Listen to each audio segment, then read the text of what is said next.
session of our unscheduled broadcast this very evening, the evening of the 15th day of October in the year of our Most High Elohim 2020.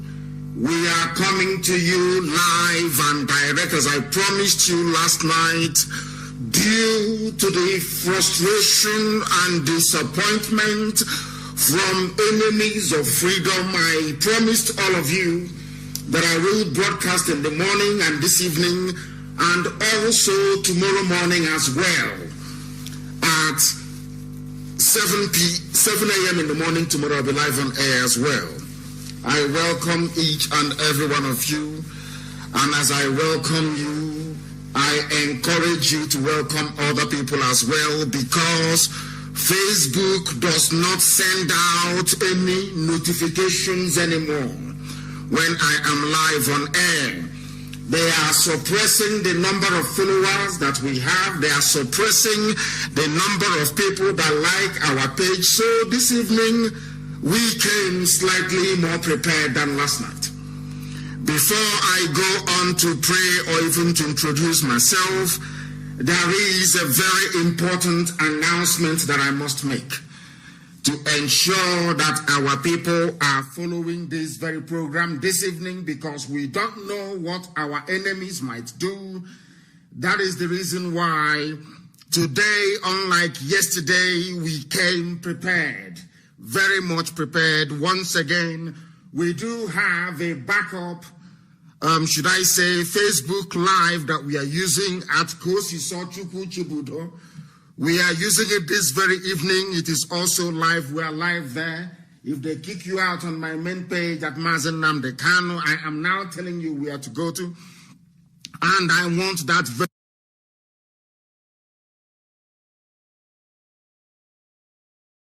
very link distributed everywhere as well.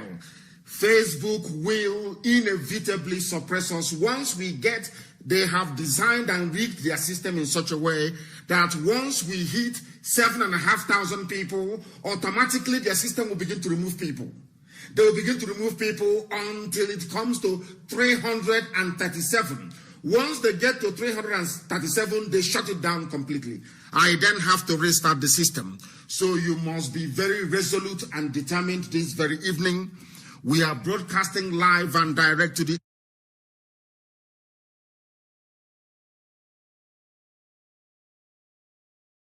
I then have to restart the system. So you must be very resolute and determined this very evening. We are broadcasting live and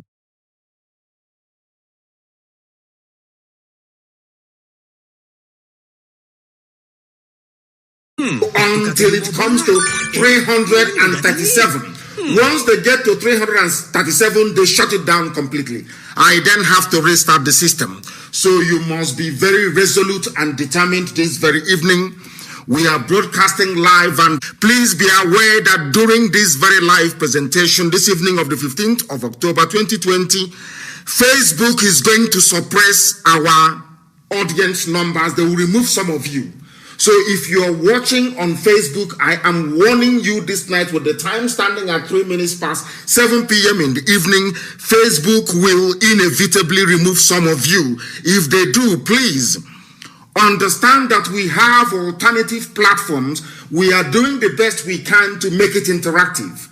We have an app out already that is interactive, and when I'm live broadcasting, you can chat with me, but we have not secured the copyrights to it. We need to secure the copyrights to it for us to be able to use it, so that when DSS and our enemies and saboteurs, even those on Feeding Bottle, when they try to copy what we are doing, we can then take them to court and they will suffer for it. So this evening, we are on IPOB Community Radio app. You must have that on your phone. IPOB Community Radio app. If you're kicked out of Facebook, that is where you can listen to us. We are also on Radio Biafra app. We are on Radio Biafra app. Please do bear that in mind. Very, very important, please. We are on Radio Biafra app as well. We are on Radio Garden. It's an app. Radio then Garden. It is also an app you must download. All of you people must have all these applications on their phones. Very, very important. You must have all these applications on your phones. The number one app to have on your phone is IPOB Community Radio app. Very, very important. IPOB Community Radio. Very important. Second one to have is Radio Biafra app itself. The original one, please. The people have copyrighted and messed everything up. There are many of them everywhere, but look for the original one, Radio Biafra app. There is an app independently owned called Radio Garden. Go and download it. Radio Garden app. Download it. Search for Radio Biafra. It is there.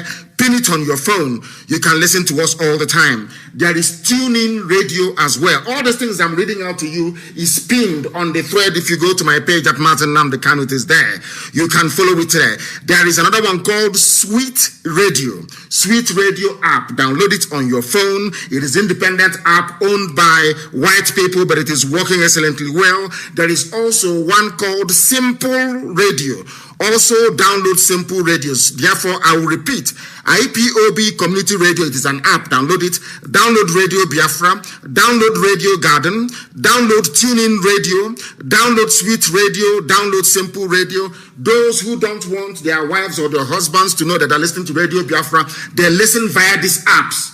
Not everybody comes to Facebook because they don't want their name to be seen or their names to be known. So they hide and they listen via these platforms. You can go to IPOB Community Radio, Radio Biafra app, Radio Garden app, TuneIn Radio app, Sweet Radio, Simple Radio, and we are also on YouTube channel this very night. We are on YouTube channel this very night. I don't know who is responsible for switching that on. They have not done so. They should hurry up and switch on the YouTube channel. We are on satellite as well. In this era of demonstration after demonstration, that those gallant young girls and young boys are doing everybody proud all over the whole world. They need your support. Go and get a strong decoder. You can follow what we are doing live on satellite. And I'm sure that Biafra Television is also screening and showing some of those protests as they unfold. There is FM in Lagos tonight. There is also FM in some parts of Kanu and also in Abuja. People are listening, and as I did promise you, before the next 3 weeks, there will be FM station also in Daura, as I promised them, and it is going to happen. I welcome each and every one of you this evening. Later on, our lines are going to be opened up. I will quickly skim through things. Our topic today is the same thing. We must commend the bravery of the young men and women risking their lives to make the life of every other person better. We must commend them. Our lines will open later on, and before it opens, I will announce it live on air that all of you may be able to know. That all of you may be able to know. Very, very important, please. We know that some of you are, and even some are sleeping outside tonight. Some are sleeping outside tonight. Some are sleeping outside tonight. I don't know what happened. We were live a short while ago. I don't know what happened on Kosi Sochikuchu, but of course we are back there again. Please try and rejoin there if there is a problem. Try and rejoin. You know that Facebook is doing all they can to suppress our posts. They are doing all they can to make life difficult for us. My name is Nnamdi. This is a live presentation this evening as it was this early morning. We are live and we are direct. I am the leader of IPOB, the indigenous people of Biafra, all over this very planet Earth.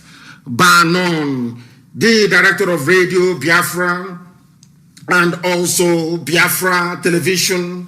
I welcome each and every one of you. I do apologize for having not greeted you first before proceeding, but it is because of the wickedness, the cruelty, the enormity of the absurdity of Facebook that led me to start this program that very way. Kosi Sochukuchibude is back on again. They will try to suppress us, but we must continue. I welcome each and every one of you. Good morning, good afternoon, good evening, and good night to some of you. We are proceeding this very night to preach the gospel of heaven, this gospel that was ordained to be preached by the sons of men on this very earth. As I told you earlier, this very gospel shall set you free, and this very gospel has set our people free. And that freedom is what they are at the very end of getting at this very moment. We have woken up people. We have woken up the young ones. They can now reason properly. Somebody was saying to me, how come you're now calling them brave? I said they are brave because they have listened. At the very end of getting at this very moment, we have woken up people. We have woken up the young ones. They can now reason properly. Somebody was saying to me, how come you're now calling them brave? I said they are brave because they have listened. In the damnable zoological republic, I refer to them as Nigerians and not as animals because they no longer behave like animals. Now they are behaving like human beings. And if you behave like a human being, you will be respected like a human being. And given what they have done, what they have continued to sustain for a week, I think that they deserve it. They deserve every accolade and they deserve every praise. That is why we do what we do. We are not rigidly welded to our doctrine.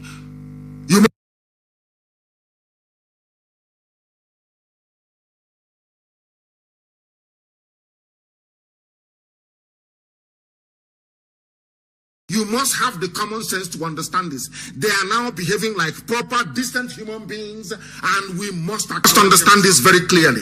You must have the common sense to understand this. They are now behaving like proper, decent human beings, and we must acknowledge them as such. We must give them that honor and that due and that respect. Anybody who is participating in this ongoing protest deserve praise, and we must praise them accordingly. And you don't know what happened today in Abuja. They are now rejecting people who will come to them and make money with them. The message we are preaching on this platform is permeating their senses. And now we can say that the reason and the essence of having Radio Biafra has been truly attained. Because everywhere they are saying the lectures on this very platform was what propelled them to reason and to do something about their plight. We commend each and every one of them, but we must pray for them this evening.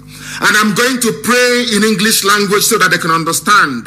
Everybody who is out there protesting, everybody who is sleeping outside, you're a young man, you're a young woman, you are a hero, and we are going to pray for you this very evening to continue this very excellent work you're doing.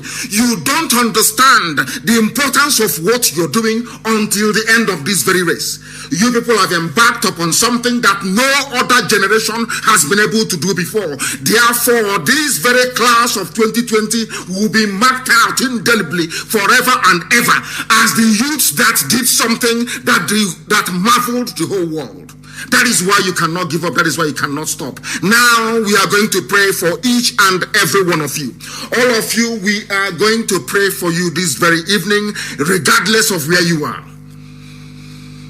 Oh Lord God Almighty of infinite mercy, this very evening, morning, afternoon or night, depending on where your children are, all over this very world, we humbly implore you to look down on your children now engaged in this very protest, in this very battle of will between what is good and evil in the damnable zoological republic.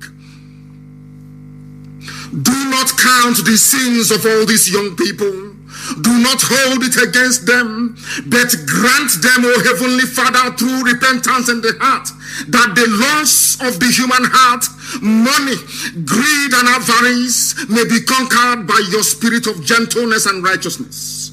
Look in mercy on those immediately exposed to the dangers, to the bullets of the police, the bullets of the army, those who are being this evening tortured because of their faith and their belief that good must always prevail over evil. We give them unto your loving, ever-caring hands, O Heavenly Father. Those who have been sent by thugs, those thugs who have been sent by Tinubu in Lagos and Lagos State Governor Sanwo-Olu, those thugs that he has sent, touch their hearts, O Father in heaven, that they may understand the foolishness of their ways and repent. We hand over those who are in Abuja being attacked, those who are being attacked in Lagos, we hand them over to your care. You will comfort those who were arrested, those who have been beaten, those who have been tortured. You will relieve the sufferings of the wounded, and you will show mercy unto the dying, because many have been shot dead. Many are walking about with bullet wounds. Some are receiving treatments in hospital. According to your good and gracious will, remove all the veil of ignorance and stupidity in the lives of your children. Make them to rise up as the gallant men and women that they are, to confront this evil and to subdue it. And in the end, you will restore peace amongst the people who have been put together in that damnable contraption, the Zoological Republic. Through your mercy we pray tonight and forevermore. He said, we must worship Elohim, the most high God in heaven, the creator of all that is around us, and that is what we have done. We are proceeding this evening unapologetically. We are proceeding this evening uncompromisingly to preach the gospel of the restoration of the kingdom of heaven upon the face of this very earth. We thank once again everybody who is involved in the End SARS campaign. Before I came on air, there was something we posted on my page. I want to thank Google, and I also want to thank Twitter for what they have done. The Google CEO issued a statement. The CEO also of Twitter issued a statement. We are waiting for Mark Zuckerberg to also issue a statement, but we very much doubt if Facebook will actually support this very effort, because they collected money from the zoo and they are working for the murderous regime in the damnable Zoological Republic. I will advise those who are calling now to please refrain from doing so. We shall do our presentation in our normal way, and then after that we shall open our lines for calls to be taken, and this evening I will take your calls, I can assure you. If you do not, before I came on air also, I stumbled upon this very brilliant and exceptional write-up, which I have been compelled to read out to the hearing of the whole world. Because some people do not know why the protests are going on. Some people do not know why young people are sufficiently aggrieved to risk their lives to come out on the streets to do what we have been asking them to do for very many years. That if you do not rise up and do something, your plight will even worsen. They listened and they came out. We now want to let you understand the reason why people are protesting, the reason why young people are angry in Nigeria, and the reason why things can no longer be the same going forward. And more critically, the reason why they cannot stop now. Because if they stop now, it is over. They are finished. They must understand this. And please listen very attentively and listen very carefully this very evening, morning, afternoon, or night, depending on where you are. If you do not understand why the youths are risking their lives to protest, here are a few reasons why. The reason why they are protesting is because now they understand how the world works. That if you want something to change, you must take action yourself. Any change that you want to see in your life, the action must start with you first. That is what they have now acknowledged. That is what they have now realized. And that is what they are manifesting on the streets all across Nigeria. I want to tell you why they are protesting, so that the world may bear us witness, that they may understand how angry young people are. There is one for Ifeoma Abugu, a 20-year-old young lady. She just graduated and was in NYSC, the National Youth Service Corps that they have, the 1-year corps that they have to try to unite everybody to make them one Nigeria. She was arrested in her boyfriend. She was arrested in her boyfriend as to why these young aggrieved people are protesting. We want to remind them that they may know. We want to remind Facebook to understand the demon we are fighting. We want people who are working for Facebook to understand the enormity, to understand the wickedness, the murderousness of the Nigerian police. They don't know this. And army. Everything holding an AK-47 in the zoo is dangerous for you. Ifeoma Abugu, 20 years of age, abducted from her boyfriend's house.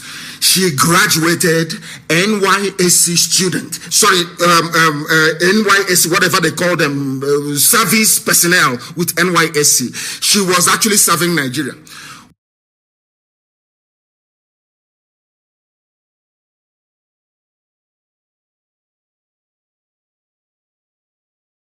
Service personnel with NYSC. She was actually serving Nigeria. When the same people that she was serving as whatever they call it, she was raped to death by the same police. Justice has not prevailed. She died in SARS custody. If Ifeoma was your daughter, how would you feel? I want to ask every senator, every governor who is in support, Sanwo-Olu in Lagos State who went and hired thugs from Mushin to go and disrupt protesters. I want to ask Sanwo-Olu, if your daughter was raped to death by SARS, how would you feel? How would you feel as a father? If your first daughter, Otedola, who is an oil magnate, if any of your daughters that you bought Ferrari for was raped to death by men of SARS, what would you say? Do you understand why people are protesting now? Lawan, the president of the Azul Senate, do you now understand why people are protesting? Those who work for Facebook, busy suppressing posts. I wish that SARS can rape your children to death the same way that Ifeoma was raped to death. So you understand the level of rage and anger in young people. You don't understand it. Because it has never affected you before. The second person is God-given. This is just a snapshot. We have killed thousands and sold their organs to Indians. And you're asking them to leave the streets to come back and do what? To more rapes and more death and more extortion. Is that what you're asking them to leave the streets for? They have started and they must finish it. That is God-given Ferguson, Ekerete, 24. Tony Oruama, 21. Harry Ataria, 26. They were all arrested during a raid and then killed in detention that same day on 3rd of July of 2008. They were falsely accused of being armed robbers and cultists. The police officers responsible are still free, roaming the streets. If they are guilty, is it the job of the police to execute them? They were taken and executed in cold blood, their organs harvested and sent to India. For those of you who don't want transplant, I hope you're following. In case you come out tomorrow morning, oh, this is too much, I'm losing my business. People lost their lives at the hands of these savages. People lost their lives at the hands of these SARS. So you don't even understand what the parents are going through. There is Kolade Johnson. Kolade Johnson was killed on the 31st of March of 2019 by a SARS officer for looking like a fraudster. The reason why he was killed is that his appearance looked like a Yahoo boy, like a fraudster. Because of that, he was killed. But he left his home to go and watch Liverpool match versus Tottenham Hotspur and never returned. The officers responsible are still free, roaming the streets. No justice whatsoever. None whatsoever. Now I'm asking those who are asking people to stop protesting, what is going to happen to the officers that raped and killed Ifeoma, that killed God-given Ekerete, Tony Oruama, Harry Ataria, that killed Kolade Johnson? What is going to happen to them? No, they'll join SWAT? Nothing. So before people are called off the streets, there must be a public inquiry. There will be a public inquiry televised for the whole world to see. DPOs, the commissioners of police, will be called to testify before the whole world why they were killing people's children, killing their sons and their daughters. Most of them are graduates, no jobs. You gave them no jobs. You denied them opportunities to become human beings, and yet you killed them. And you're asking them to come off the streets. We are continuing. There is Chibike Anams. He is 23 years of age. Chibike had his life cut short on the 24th of July 2009 when the Nigerian police raided a guest house in Iguacha, that is River State. After several searches at the police station, his family later found out about his death. The police has refused to comment on his death till this very day. And you know the worst thing that can happen to us is to kill us and then to take our bodies away. Because we do not believe that anybody who is dead should be left elsewhere, his soul roaming all over the place. He must be interred and put into the ground. We don't cremate, we bury people in the ground. As Chukwukika, God Almighty in heaven, instructed our ancestors to. You must understand what is happening. You must understand the anger, the level of anger that people have in them. That anger is now boiling over onto the streets. Imagine if you're the father or the mother of Chibike and I'm only 23 years of age.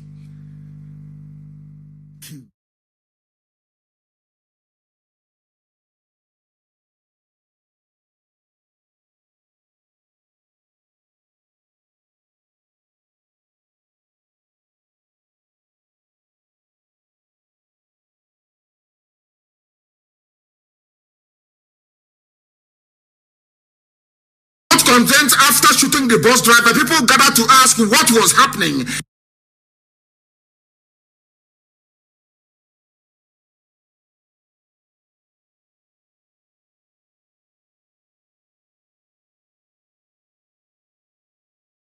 Content after shooting the bus driver, people gathered to ask what was happening.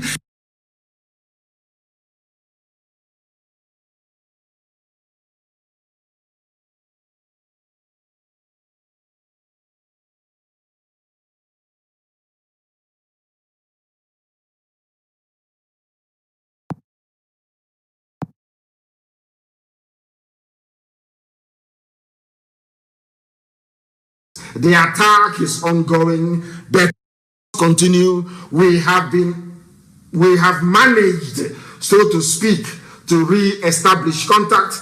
We have managed to re-establish contact, and we are doing all we can this evening to continue this very broadcast. Of course, there will be a repeat broadcast. There will be a repeat broadcast. There will be a repeat broadcast. I need to be told, I need to be given the information as to what is happening. People should not become unduly perturbed or alarmed. Alarmed, of course, there was a slight break. But we are back on again. Somebody's writing to me from Lagos saying there was a break. Of course, I can see it here on the systems, but it has been recovered. It has been retrieved, and people can confirm that we are back live again. We must be resilient. People are protesting out on the streets. If you're listening to our broadcast this very evening, they are not going to control this very broadcast. Of course, there will be a repeat broadcast. There will be a repeat broadcast. There will be a repeat broadcast. I need to be told, I need to be given the information as to what is happening. People should not become unduly perturbed or alarmed. Of course, there was a slight break. But we are back on again. Somebody's writing to me from Lagos saying there was a break. Of course, I can see it here on the systems, but it has been recovered. It has been retrieved, and people can confirm that we are back live again. We must be resilient. People are protesting out on the streets.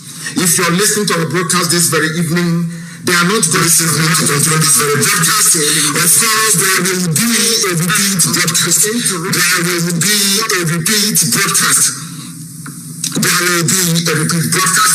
I need to be told, I need to be given the information as to what is happening. People should not become unduly perturbed.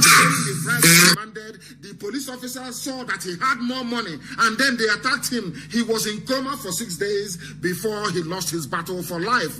Okay, how about Aneke Okorie? He was 39 years of age, a father of 4. He was making an honest living for himself. He was an Okada rider. On the 15th of May 2009, he was stopped at a checkpoint in Enugu, unable to pay the bribe. He was shot dead there and then. His murderers tried to frame him in. This was a man that was shot dead in the afternoon. They claimed that he was an armed robber.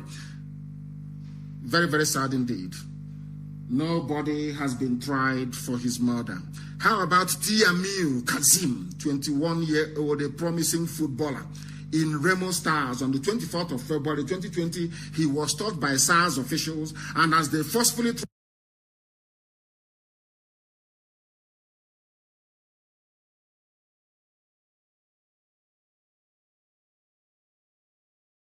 tried to take him into custody, he fell out of the SARS vehicle and was run over by a motor car that was coming behind.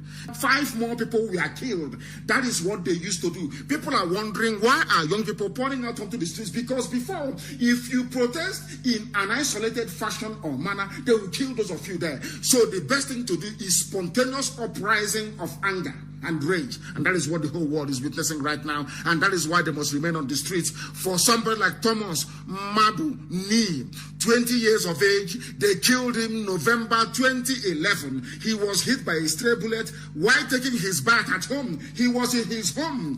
People would have thought that being at home would have been the safest place. He was at home having his shower. A police bullet came from nowhere and struck him. Went to deposit his body at the mortuary. They were not even allowed to retrieve his body because they complained to the police and said, you shot our boy and you took him away. Where is his body? They couldn't even show the parents. That is Nigeria for you. One Nigeria for you. That is what they do to your children, if you don't know. How about Peter Chibuzo? He was a Uniport student, University of Iguacha, University of Port Harcourt, they call it. He was killed on the 11th of April 2016 during a students' protest organized to oppose the increase in school fees. The same politicians today who are asking you to leave the streets. When you protested against the increase of your fees, they asked people to go and kill you. Chibuzo was killed. He was killed. He was reading management sciences at the time of his death. His killers are nowhere to be found. How about Daniel Ikaguchi? He was only 20 years of age, and his friends were waiting for him outside a hotel for a taxi in Iguacha. When he saw a SARS officer and ran away in fear of being arrested or extorted, the officers accused him of being a criminal and an armed robber. And his friend was unpacking his bag for searching, because when they arrest you, they say, we need to search your bags. They were searching his bags, and in the process, they shot Daniel. They were then arrested, and Daniel was given no medical attention. When his family heard about it, it was too late. He was already dead. How about Linda? They don't even discriminate if you're a boy, if you're a girl. That is why every boy, every girl must be out on the streets protesting. This one is Linda Igwetu. Linda died. They killed her on July the 4th of 2018. She just finished her youth service in Abuja. They hate young people. You know this Janjaweed. They are full, and these are terrorists. They hate you. Once they see that you're a graduate, you are from the south, and you're doing a bit well, you are gone. They will kill you. Killed by a SARS officer. The name of the SARS officer that killed Linda Igwetu is Benjamin Peters. Linda was on her way home with her friends. When they rushed her to hospital, the doctors refused to treat her without a police report. A little girl that the parents scraped and suffered and put through university. She died. How about Chukwemeka Matthew Onovo, 22 years of age, left his house on the 4th of July 2008. There was a shootout nearby, and Chukwemeka was hit by a stray bullet as usual. When demanding to know where his son was, the police told his father that he was an armed robber. When eyewitnesses refuted it, the officer responsible was not brought to justice. That was how it ended. It is not just there. How about Musa Samani, a graduate of computer sciences on December the 4th, 2019, was killed over a minor misunderstanding in Kanu State. His killer has not been brought to justice. So before you call the youths of Nigeria that they are very lazy, weak criminals, or any other name that you may wish to call them, of course, apart from zoo animals, any of these people that they killed, are you telling me that they deserve to be shot to death? That is why SARS must end. That is why SARS must end. They must go today. That is why there will be no SWAT. That is why there has to be a root and branch reformation. That is why there has to be a public hearing that the world may know that the zoo is not.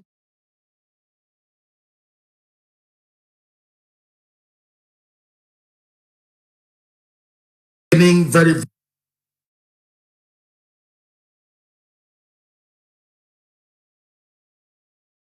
understand why young people are out on the streets and campaigning very vociferously for the end.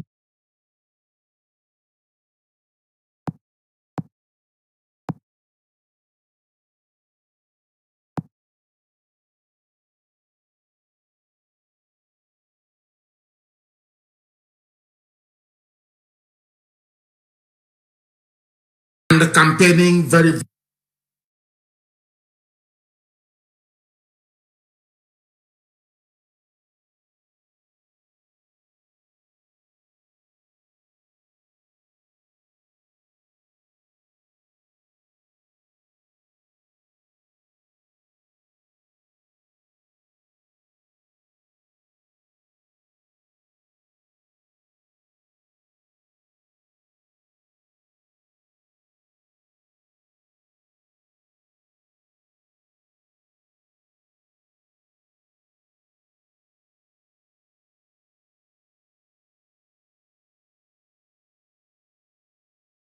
he was making an honest living for himself. He was an Okada rider. On the 15th of May 2009, he was stopped at a checkpoint in Emene in Enugu, unable to pay the bribe. He was shot dead there and then. His murderers tried to frame him in. This was a man that was shot dead in the afternoon. They claimed that he was an armed robber. Very, very sad indeed. Nobody has been tried for his murder. How about Tiamiu Kazim, 21-year-old, a promising footballer in Remo Stars? On the 24th of February 2020, he was stopped by SARS officials, and as they forcefully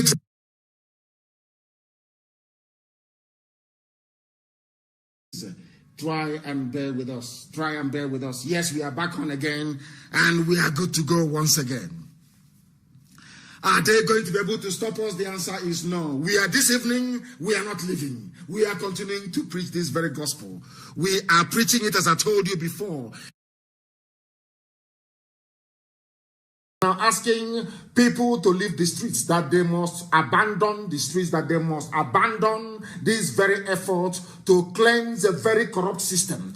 This once I wouldn't even call it in a lifetime or in a generation, once in the history of a people, this is the only time that they have to register their anger. This is the only time they have to say how upset they are about all the goings on in the zoo. The president of the Senate, Ahmad Lawan, on Thursday, advised the anti-SARS protesters. He advised them to end the agitations on the streets.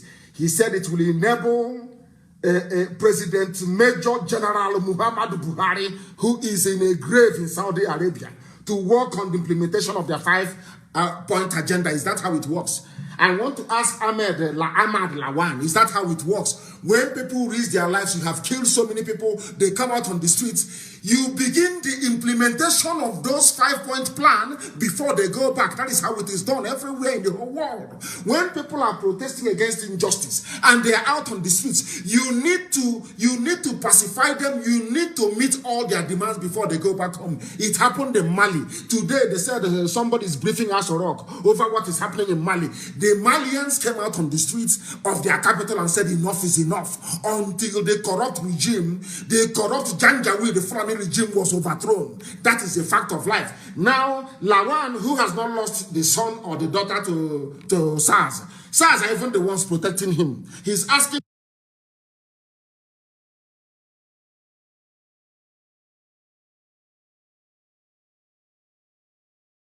Came out on the streets of their capital and said enough is enough until the corrupt regime, the corrupt Janjaweed, the Fulani regime was overthrown. That is a fact of life. Now, Lawan, who has not lost the son or the daughter to SARS are even the ones protecting him. He's asking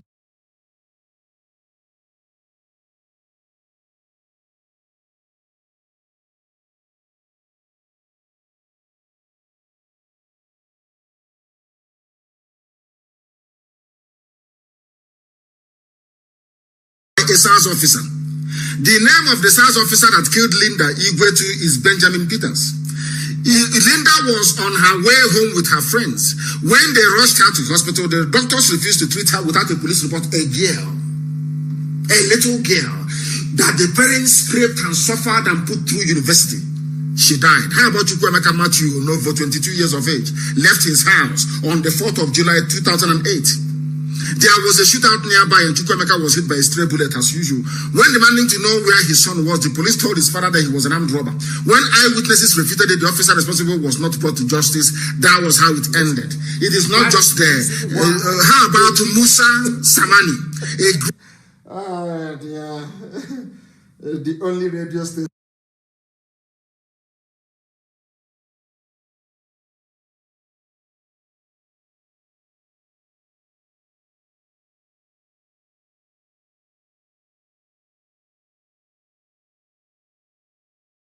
SARS must end. They must go today.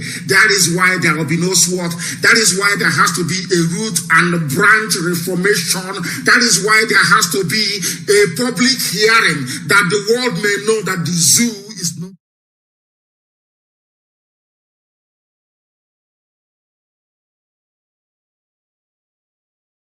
Very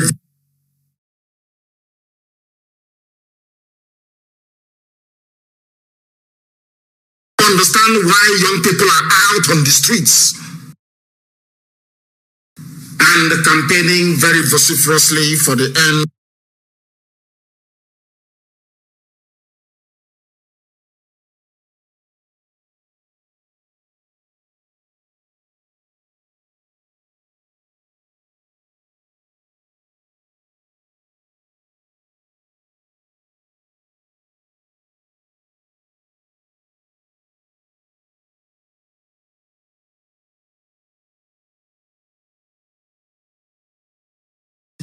President of their Senate, he is asking them to go home, to allow a dead man listening. That is the reason why they keep... the only radio station.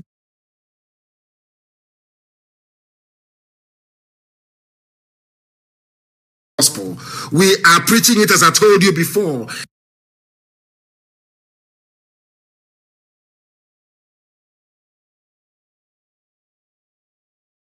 Try and bear with us. He was making an honest living for himself. He was an 15th of May 2009, he was stopped at the checkpoint in Enugu, unable to pay the bribe. He was shot dead there and then. His murderers tried to frame him in. This was a man that was shot dead in the afternoon. They claimed that he was an armed robber. Very, very sad indeed. Nobody has been tried for his murder. How about Tiamiu Kasim, 21-year-old, a promising footballer in Remo Stars? On the 24th of February 2020, he was stopped by SARS officials, and as they forcefully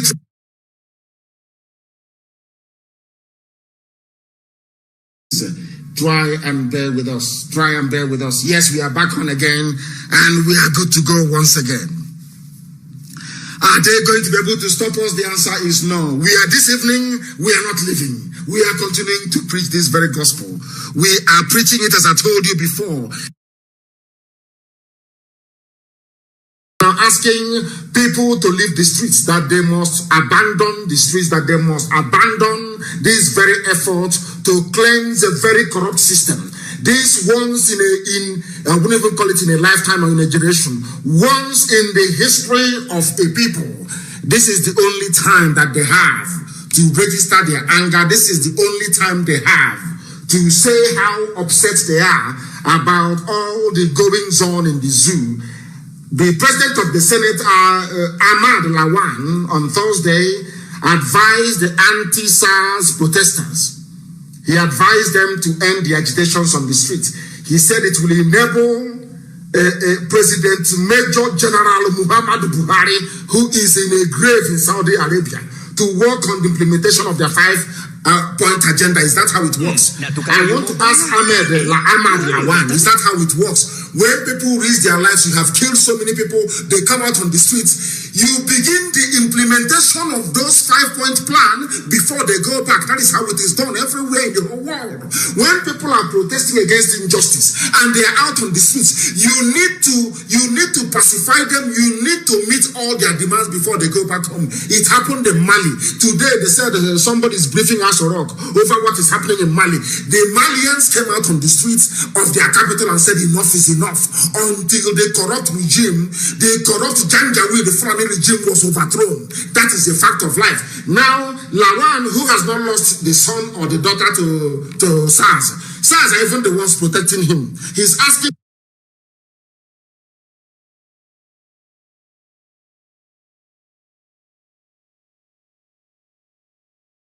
came out on the streets of their capital and said enough is enough, until the corrupt regime, the corrupt Janjaweed, the Fulani regime was overthrown. That is a fact of life. Now, Lawan, who has not lost the program today, we are going to finish it. We are going to finish it. People shouldn't despair. We are going to broadcast until we come to the end of our program today. We are not going anywhere. That is one thing our enemies must understand. We are live and we are that we are not going anywhere. As I was saying before the rude interruption from the forces of darkness and iniquity, I want to make it abundantly clear that we are back. We are not going anywhere. Give to him now. We are not going. We are back. Of course, we are back. This night I'll preach the gospel. I was telling them for very many years, and now that young men and women have risen up, the world must hear their cry. Humanity must respond to their yearnings, and all the demands that they have made must be acceded to.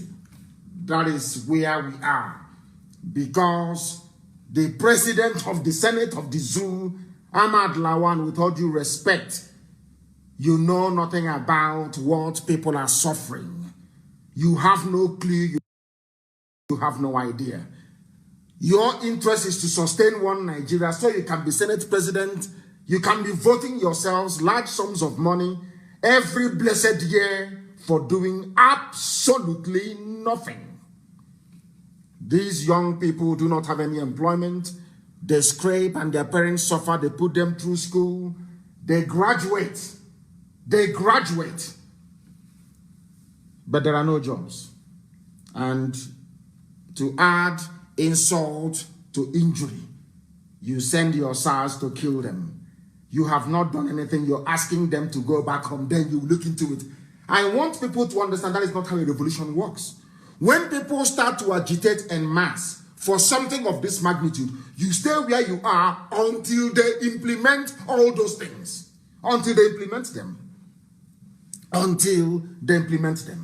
He stated that to expedite action on the reform for peace to reign, you don't beg anybody. I saw somebody tweeting earlier today or responding to a tweet. You don't beg them. Somebody said they treat them like your children, but they are your children.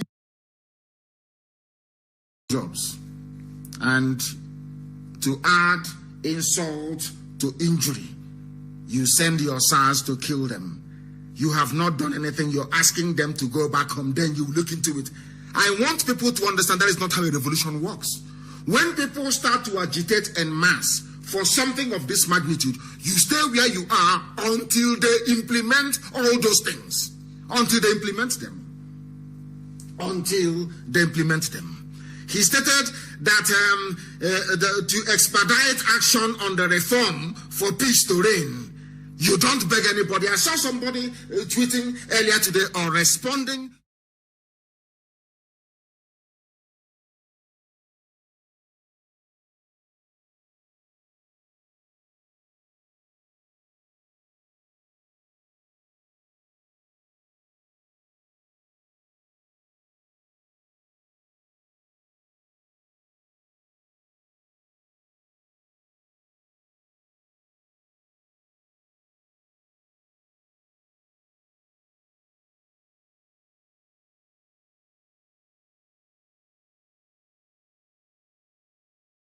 they treat them like your children, but they are your children.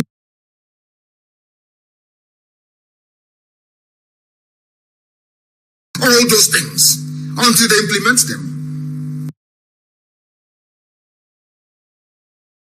For peace to reign. You don't beg anybody. I saw somebody tweeting earlier today or responding to a tweet. You don't beg them. Somebody said they treat them like your children, but they are your children.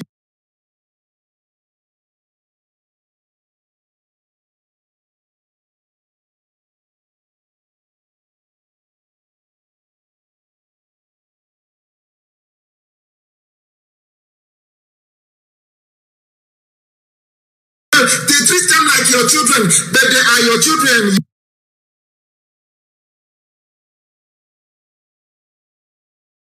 All those things until they implement them. For peace to reign. You don't beg anybody. I saw somebody tweeting earlier today or responding to a tweet.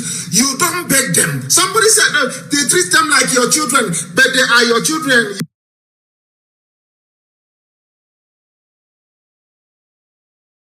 That is why there has to be a public hearing that the world may know that the zoo is. You don't beg them. Somebody said they treat them.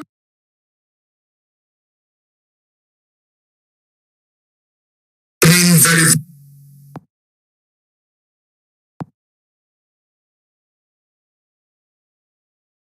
Understand why young people are out on the streets and campaigning very vociferously for the end. That we may be very, very close to fixing it this very evening. Our enemies are not resting. Our enemies are not resting, but we are preaching this gospel all the same. We are doing all we can. This is amazing, isn't it? This is amazing. Every 10 minutes they try to cut us off. He is asking them to that we are going to preach this very gospel this evening. That is please why do bear with us.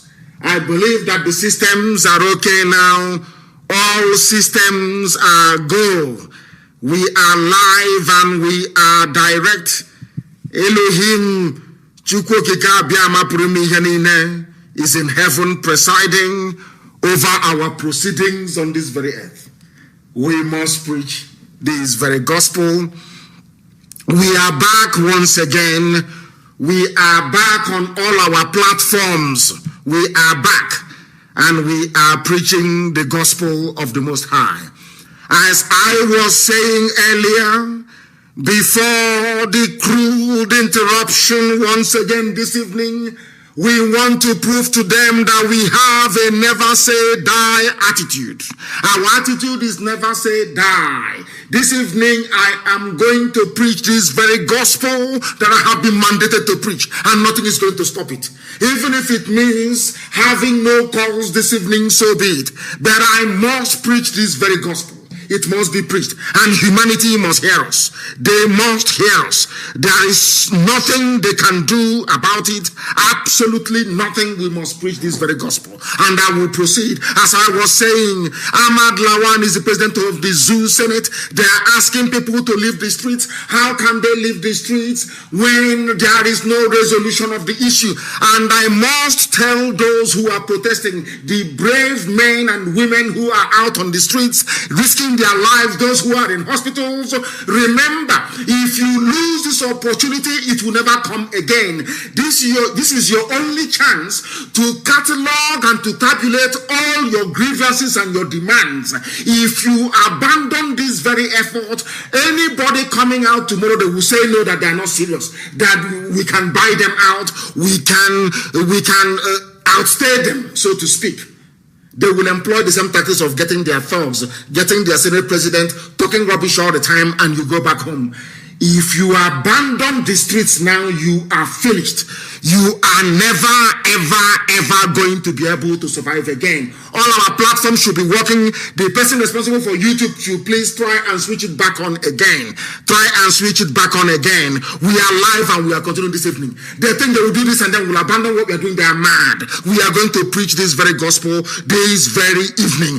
And the whole world must understand. Facebook can remove as many people as they like. I have told you, if they remove you, you go to IPOB Community Radio. Anytime they remove you, you go to IPOB Community Radio, go to Radio Biafra, go to Tuning, go to Simple Radio, go to Sweet Radio, and also go to Radio Garden. In all these places, you will be able to participate. They are now saying that everywhere is more stable now. We told them we are going to fix it, and we have done so, and we're going to preach this very gospel. So do not leave the streets. Once you abandon the streets, you are finished. You are gone. You can no longer reclaim the initiative. And the zeal will come in many ways. They will beg you to abandon this very effort. Once you say no, they will threaten you. You will say no, they will try to impose restrictions and measures on you. Once you still say no, you are not going to give in. You are not going to capitulate. You are not going to cave in. Believe you me. Their last resort is to call the army. But I can tell you from the messages I've been receiving from service personnel in the Nigerian army today, when they leave their barracks, no soldier from the Middle Belt, none from the South, will fire at the protesters. I just got the confirmation this very evening from a very high-ranking officer. They told me that they are following everything that is happening and that they are listening to Radio Biafra. That if they are asked to go out on the streets to kill the protesters, that they will not do it. That was the confirmation that I got this very evening before coming on air. So be rest assured that nothing is going to happen. And as I have told them, if the army comes out, then IPOB will also come out to make sure that those who are protesting are defended.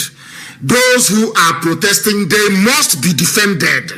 They must be defended. And we are going to do so. Therefore, this protest will continue unabated until the results begin to trickle in. Rather than asking them or saying, we are going to ban you, you should try and accede to their demands. It's as simple as that. This evening, I'm beginning to news that the Federal Capital Territory in Abuja has banned protests. They have banned protests, yes, because it is not favoring them. You see the way they behave, the Janjaweed. Abuja is baggy land. People in Abuja are listening this very evening.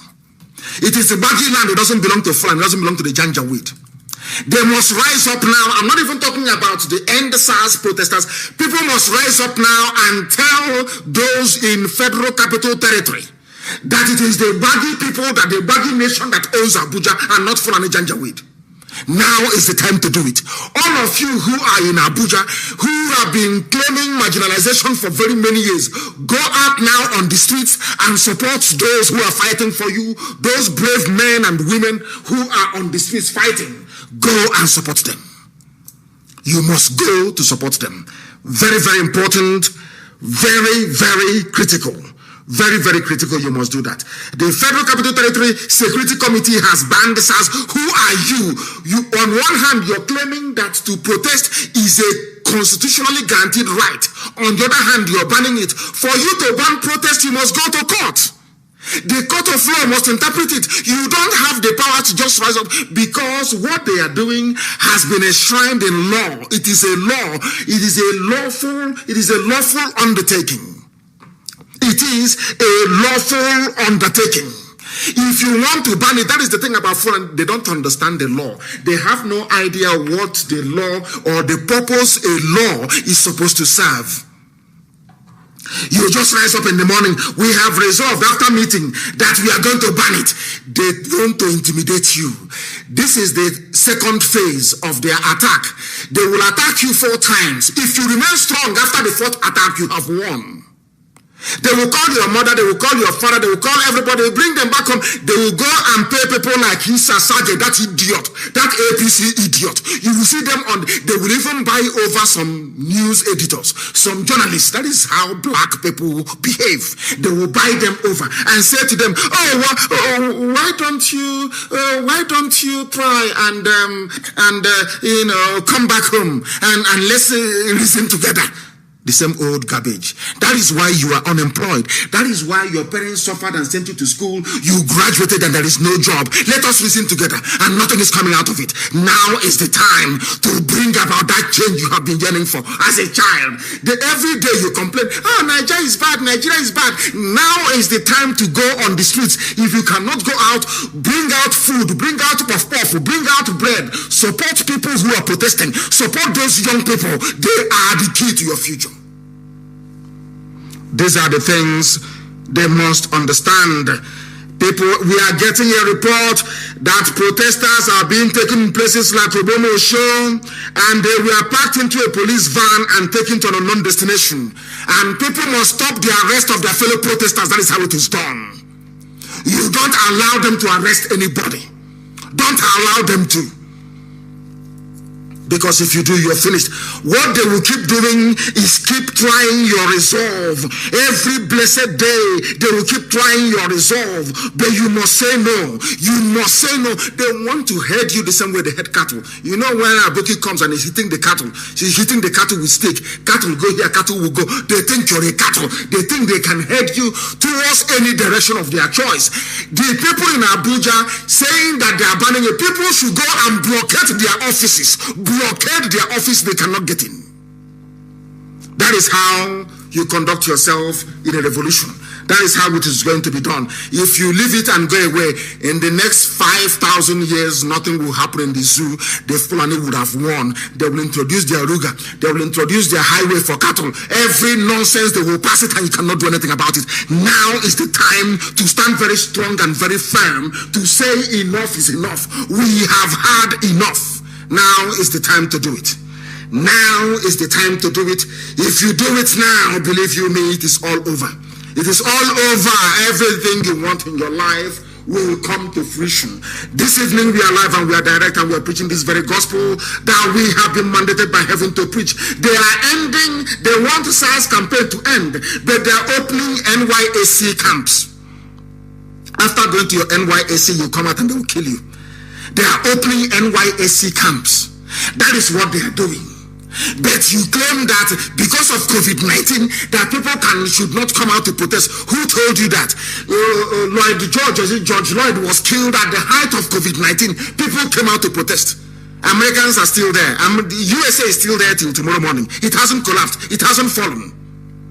Talk less of COVID-19 that is afraid of black people in Africa. Who told you that? This is Fulani Janjaweed. They have ganged up. They have called everybody. Governor Kowa. They have called their governor, their friends, in the hope of keeping Nigeria together.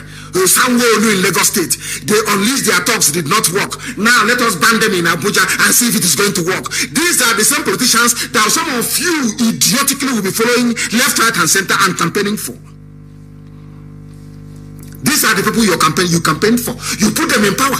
Look at all those governors you voted for. Look at them with the exception of Wike and one or two other governors that came out and spoke very well. Not the chameleon Sanwo-Olu of Lagos State. He is a chameleon, an APC chameleon. His father, his godfather, Tinubu came out and told him, why don't you do something? I want to contest for presidency. Because of Tinubu's presidency, people must die. They want to blood talks from Mushi. These are your so-called politicians that you're hailing. That is the reason why before now I kept castigating black people. But because of what the young people are now doing in the zoo, I'm going to be very lenient with them to see where they will end up, because I want them to succeed. We want their lives to be better. I want them to have a brighter future, a brighter tomorrow, not just for themselves, but for their children, even those unborn. Look at your so-called politicians. Look at them and see what they're doing. And you will be thoroughly ashamed of the Zoological Republic. You are opening you're opening youth service camps Because what you want to do is that they are reasoning, so some of them are graduates, and they are maybe first batch, second batch, third batch. Why don't we open NYSC? The same monetary inducement. Because of that allowance, you'll be receiving your allowance of 20,000 naira.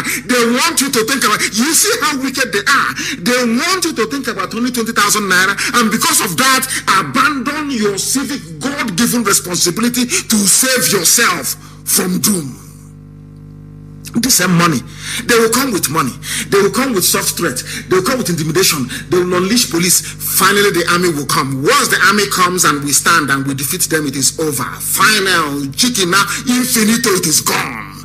Life will no longer be the same again in Nigeria. It is changed forever and ever. So be prepared for it. They are going to come. You must remain resolute. You must remain determined, because they are going to come. They will come. That is who they are. You're ending protests in Abuja because of COVID-19. But meanwhile, you're opening NYSC camp in the same Abuja.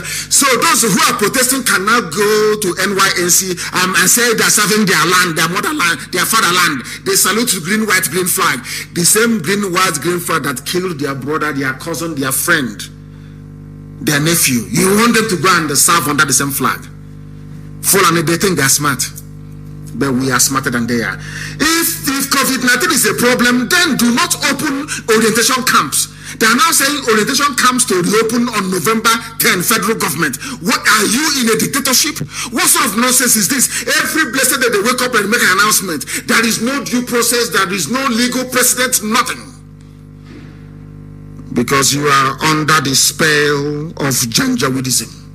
And we are curing you of that illness. That disease, we are curing you of that. Because the zoo, if you allow it to stand, you will die. You will fall. It's either the zoo falls or you fall. You must understand that. Instead of them to say, oh, let us try and listen to their demands. Let us try and see what these young people are saying, if there is merit. Of course there is merit in it. If there is no merit in it, because when somebody does good, I praise them. You do bad and you get the treatment from us. Today, I must say that after our morning broadcast today, Obiano came out, and this is something that I personally never expected him to do. This is how politicians behave, or should behave. You react to the people. But now that I'm going to say something nice about him today, maybe tomorrow now he will be worse than he was before. Because after our program this very morning, and after extensive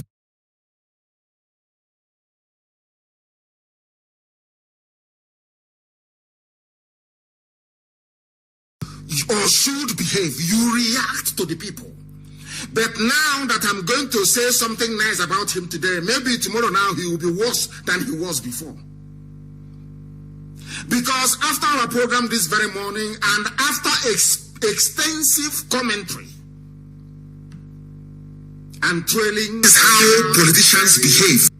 James Wafo, the evil SARS in Okuzo.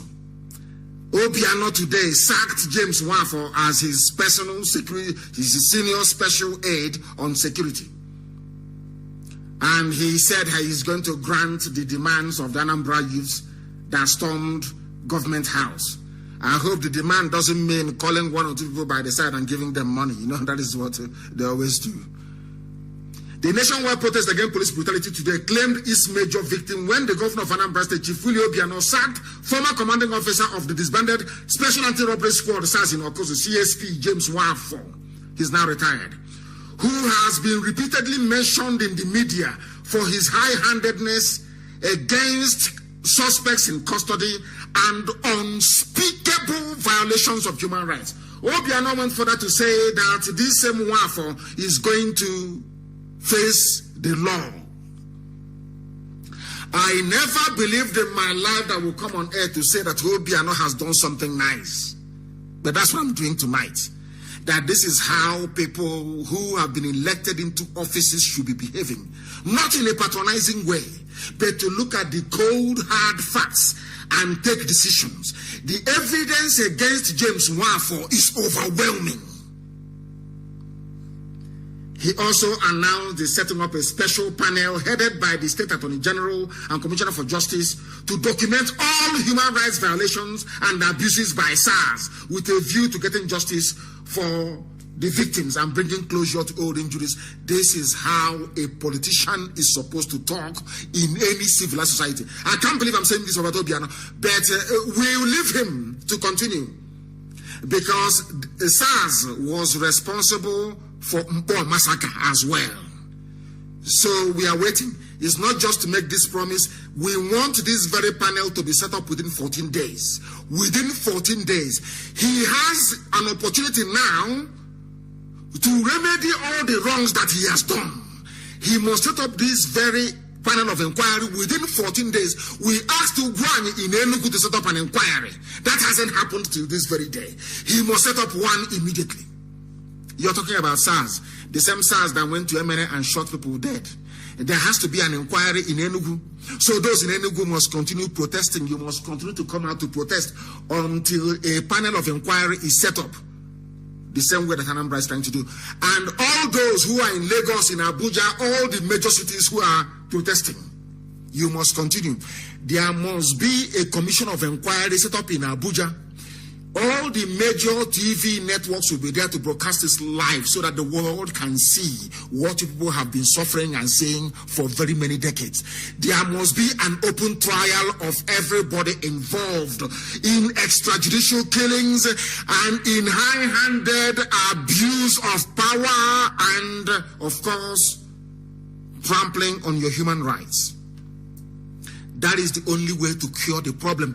Imagine if people in Anambra sat at home today.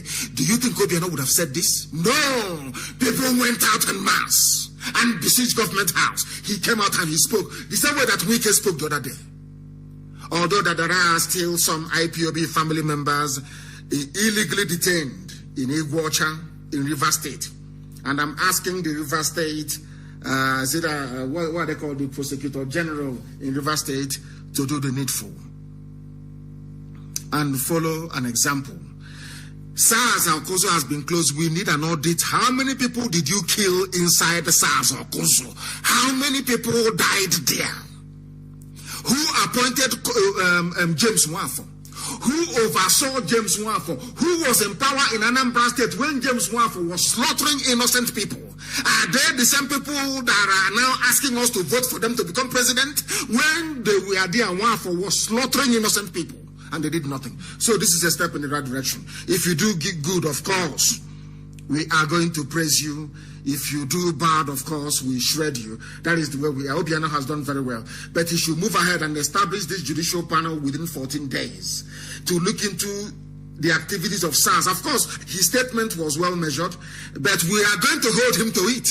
You just don't come out and say these things and think people will forget. These are just one words. No, we are going to hold him accountable. The family of victims must come out before the whole world to narrate to the hearing of the public what these evil people did, like James Nwafo, with the bodies of those that they killed. It's not just that they killed them. What did you do with the bodies of the people that you killed? It's an abomination in our land to kill anybody and take the body away without giving them proper burial. Where are their bones? The families are asking. They are asking SARS all across Nigeria, where are the dead bodies of our children? For goodness sake. They're asking you we are banning protests. Who are you, Fulani Janjaweed in Abuja, to ban protest? Others may have indulged you. These are young people who are very angry and highly upset. They're not going to listen to you. Bring out that army. That thing you want to sit, that zoo will fall before your eyes. Mad people everywhere. Mad people everywhere. Obiano should set this thing up as quickly as possible. Let this not be the usual warm words that they offer anytime they are under siege. The same goes for all SARS operations across Nigeria. When will this audit? Some people say, oh, governor, come. The government said they are going. Can you imagine they are going to? You know, when we were very young, there is a saying, when we are young adults in those days. You know, I will say it in Igbo language so people can translate. Nambozo Wanyebo here. That's what they used to say where we come from. When you are talking to a girl, and she will say, that day you buy Fanta, you buy biscuit, Malta biscuit, you buy Fanta, you buy Coke, Malta biscuit, and chewing gum. And she said, leave me, I'm going, I will come back next week. You know it's over, it's not going to happen. There's something is going to happen here. When they promise you, when politicians promise you, don't worry, we will. It's not going to happen anymore. We don't believe in we will. There is nothing like we will. Nothing whatsoever. Nothing like we will. What is happening is that you must do to convince the people, because they've been waiting. They've been killing and killing and killing. We will investigate. The Senate is sitting. There will be a report. There will be process. There will always will. Imagine a politician promising you something. It's like a lady in those days telling you, I'm going to come back next week. She's not coming back anything. Your transport fare is gone. You must understand these things. That is the way it works. That is the way it works. As somebody have said, Facebook must also ban themselves for anti-community whatever garbage. Community rules. They should ban themselves as well. End SARS. End all the detention centers.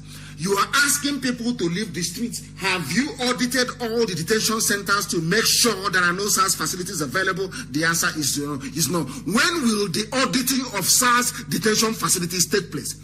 Without undertaking the most vital thing that the protesters must demand is an audit of every SARS detention facility. How many people did they kill? Where are their dead bodies? Before you even talk about people leaving the streets. You cannot get to the bottom of all these issues until what happened to these people are ascertained. This is the last chance to rescue what is left of their future.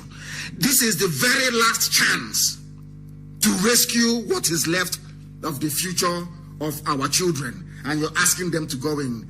And how the tables have turned. When Sanwo-Olu addressed the protesters the other day, I thought he was a very sensible man, a very reasonable man. But when the Fulani Janjaweed summoned him to come to Abuja for them to strategize, I knew that there was something wrong. Sanwo-Olu is the governor of Lagos State. The same idiot talking about democracy, talking rubbish all the time. These are the people that want their master, Tinubu, to go and become president. If you're behaving like this against protesters, look at the way that Obiano behaved. If you're behaving this way, is this how you want to be president of Nigeria? Is this it? I don't know what is wrong with these people. Sanwo-Olu, from speaking like a human being, he went to Mushi and rented thugs. He went to Mushi and rented thugs. These are Bola Ahmed Tinubu's thugs in Mushi. This is the man that wants to be the president of Nigeria. This was the same man that called for a revolution during his Nadeko days. Tinubu, have you forgotten? You were in Nadeko. You were calling for revolution in Nigeria. As a Nadeko chieftain, you went on exile. Tinubu, you went on exile because you called for a revolution. Now people are rising up to say that the killing of their children, of their siblings, of their brothers, their sisters is not good, and you're unleashing thugs on them. Shame on all of you. You are unleashing thugs on them. Shame on all of you. Shame on all of you. Very, very sad indeed. Shame on each and every one of you who are supporting this evil. Thugs. These are young people. So they will say there is a clash between the two groups. And because of that, police move in, army move in, shoot everybody. That's what they want to do. And I trust people in Lagos. Anytime, I don't even want to talk about the Akpo 6. I don't want to talk about it. That one is, let us get one for first. In handcuffs, answering questions in a court of law. Then we go to Akpo 6. We'll come to that later. When Akpo 6 happened, had what is happening now with the youths happened then, all the years of SARS killing wouldn't have happened. But they killed Igbo people at Akpo 6 in Abuja. Everybody went quiet. Everybody went quiet. They took their money as usual. They bribed those that they can bribe. Money exchanged hands, and nothing came of it. And that gave SARS the impetus to go on killing. If you want to know about the industrial scale killings of SARS, Special Anti-Robbery Squad is started after the Apo 6. They saw that nothing happened. The same way that the Buhari died, buried in Saudi Arabia, they brought somebody, put mask on his face. Before it was Jubril al-Sudani. After Jubril left, ran away from Cuba, they now brought Yusuf Muhammad Abubakar. And you kept quiet. They realized how stupid people were. They said, okay, so you people are this foolish. You don't know anything. You're blind. You cannot see. They have now gone from impunity to impunity with greater degree of consistency. Because you did nothing. When they killed the Apo 6, everybody kept quiet. Because they're Igbo people. The Yorubas didn't know it was coming to them. Some people from the north never knew it was coming to them. It has now affected everybody. You are now shouting the same thing that happened to Jubu, the same thing that IPOB was talking about. When we are saying all these things, when we say things and we discuss them and we say them, you must take it seriously at that time. If you had risen up when those Igbo people were killed, young people in Abuja were killed and robbed by Nigerian police, if you had risen up, there will be no way, there is no way that SARS could have done what they did. But you all kept quiet. That is how life is. That is how life is. You must understand it very, very clearly. So they must remain on the streets, please. Very, very important until we get to the bottom of all these issues.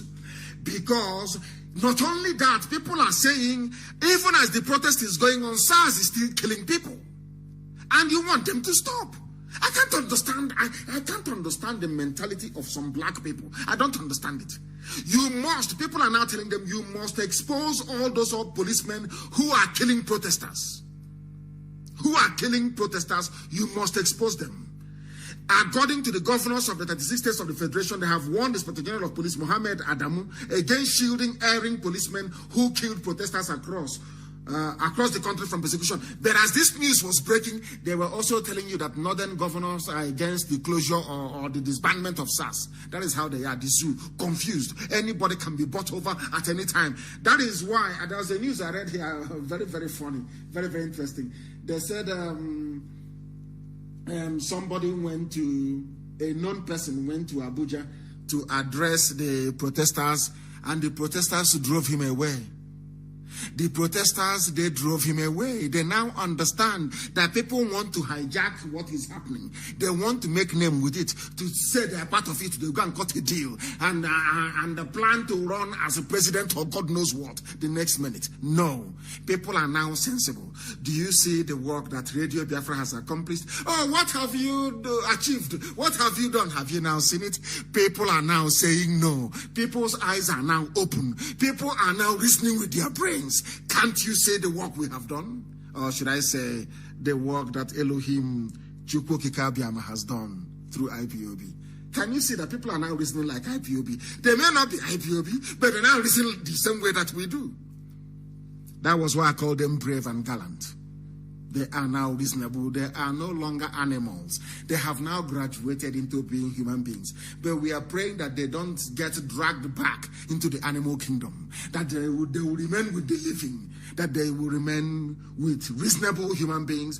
They have been warned. You are not going to shield all those responsible for the killing of protesters. Anybody asking protesters to stop, you are mistaken.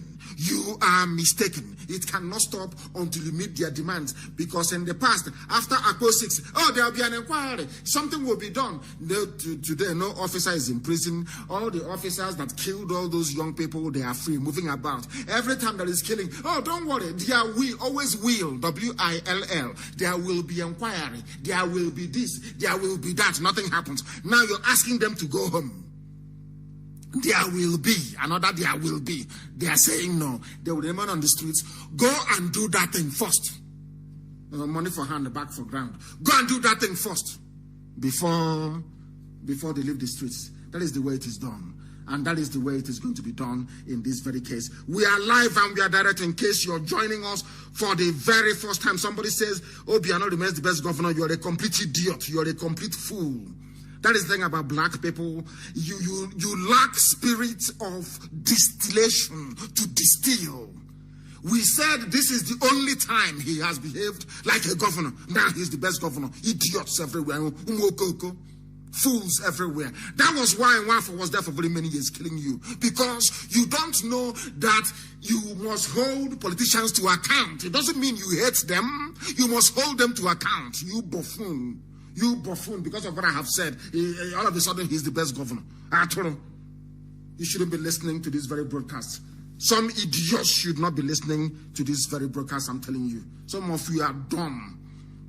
Because did Sanwo-Olu not come out a few days ago to address protesters? He went back and used BRT buses, Lagos state government buses, to convey thugs to go and attack protesters because his interest or the interest of his master was being threatened. Fools in this UG. That is why you don't hold anything in perspective. In perspective, hold it in perspective. You cannot. It's either something is white or it is black. There is no gray area. You don't understand it. That was why Revolution Now was launched. Nobody came outside because they couldn't understand the meaning of the word revolution and what they wanted. Is now there is a single issue of end police brutality. They can come out, they can relate to it. But I'm very glad that now they are beginning to reason very well. They are beginning to reason very well. They say protesters chased away Showore. In Abuja, they say he should support them on Twitter first. Oh, dear me. Oh, dear me. But all will work out well in the end. All will work out well in the end. I like what I read also about the governor of Kwara State. If what I'm reading is correct, then things are turning in the right direction. And if they had abandoned their positions and gone back home, I am not sure that what happened in Anambra State today with Obiano would have happened. I'm not even sure that what I'm about to read out to you, that they say happened in Kwara State would have happened either. Because from what I can see here, they are saying that the governor of Kwara State led protesters himself to police headquarters. I'm asking those that said, oh, go home. Our demand, you met billionaires and you have been given some money. Oh, please go home. Oh, please go home. We have achieved our aim. If they had gone home yesterday, would Obiano have announced today that Nwafo will be put on trial, that Okozo SARS will be investigated? That is why consistency is good. Consistency is a very good thing. That is why imagine if we had closed down many years ago. Oh, every time you talk on radio, this idiot has been going to the same useless church from day one as a child. Till today, he has not seen Jesus. Till today, he has not seen heaven. And he has no job at all. Do you see that now that we managed to sustain this momentum, that people's reasoning are now changing for the better? They now understand that we don't hate anybody. We don't despise anybody. Some of you may be shocked. There are some Fulani people that I have nothing against. It's the Janjaweed ruling cabal, the demons that you have in Fulani land that I'm against. People don't understand it. I remember a few years ago, oh, you hate Yoruba. I said, because you're very foolish, you don't understand. Nobody hates anybody. We need you to change. When we started this very project, they said he was rude, he's insulting Igbo people. I started with our own people. I started with the Igbos first, until they said to reason like human beings. Not that it is not that all we did was to awaken what they had inside them already. Because an average Biafran can reason. That is one thing that is natural. You heard the brother I spoke in the morning. He said it's from Urobo. And I asked him live on air, if the time comes for referendum, where are you going to go? He said he's going to go for Biafra. Although he's not IPOB. He knows that his future lies with Biafra. Do you see how our people reason? That is one thing I love about Biafra. People don't understand the uniqueness of being a Biafran. And that thing that we have as Biafrans, today we have impacted it into the brain and into the minds of other people. They are now reasoning like us. They now understand that sometimes in life that one thing must kill a man. That is why they are out on the streets and they are protesting, and they need our love. They need our support. They need our support and was given to them. And I am hearing, or I read that the Kwara governor led the protesters to police headquarters. That is also going to happen with the army and the police. You watch and see what is going to happen. Once people remain consistent, the army, they are human beings like you. they will turn and join the masses. We want the army to understand that Fulani has a trick up their sleeve. We know what they are going to do. We know what they are going to do. They will try to divide the army along Fulani. They will say our constitutional mandate is to defend Buhari. No, it is to defend the constitution of the country. That is one thing this Janjaweed, they go to school, they learn nothing. They learn nothing. Your loyalty is to the constitution, not to a single person. IPOB community radio. These are the things that they must understand.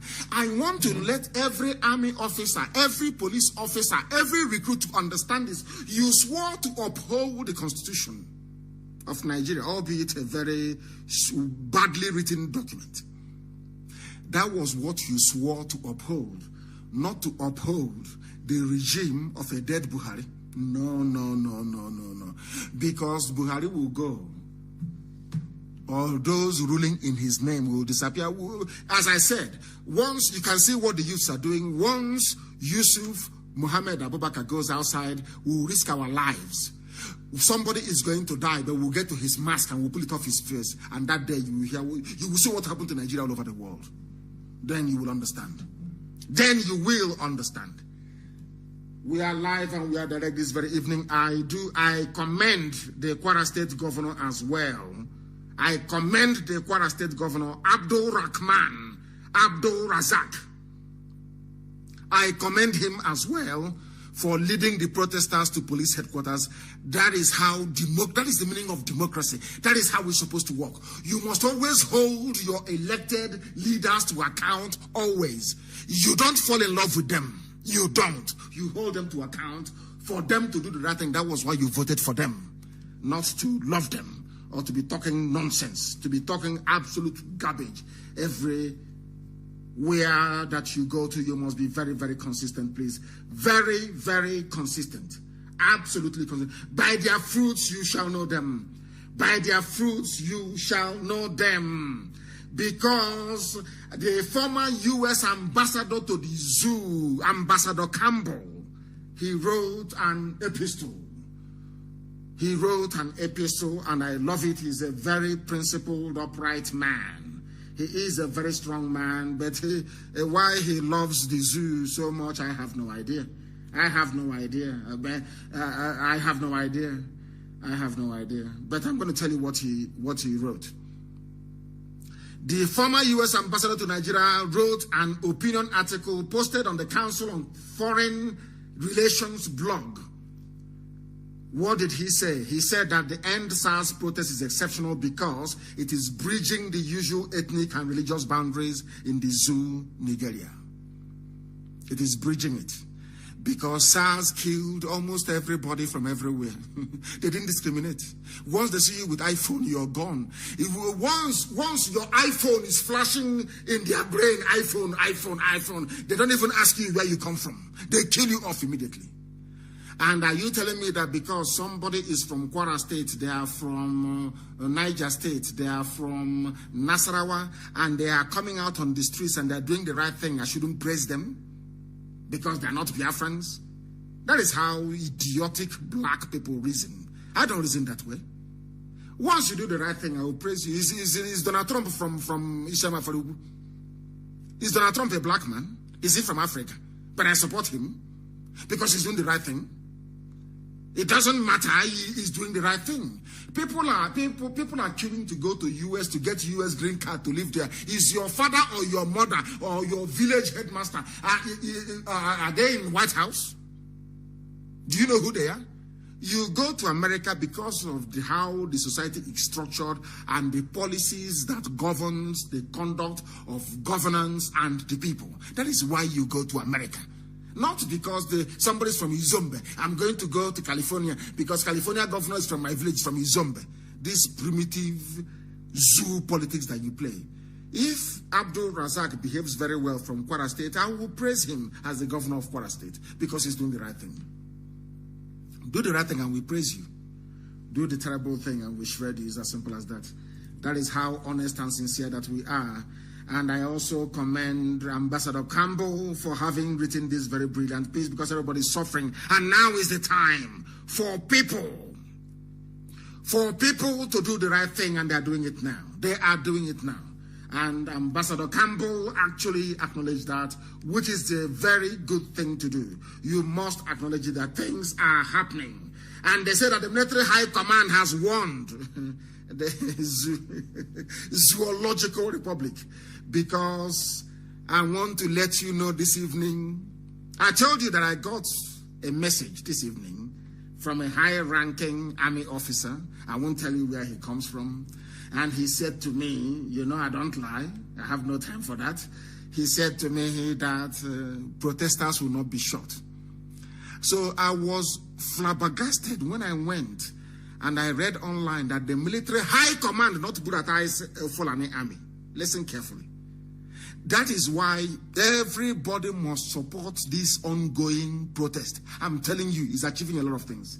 Military High Command warns against violent attacks on protesters for the very first time in the history of Africa. In fact, I won't say the history of Africa. I'll say in the history of West Africa. In the history of West Africa. The Military High Command warns against violent attacks on protesters. Can you believe that?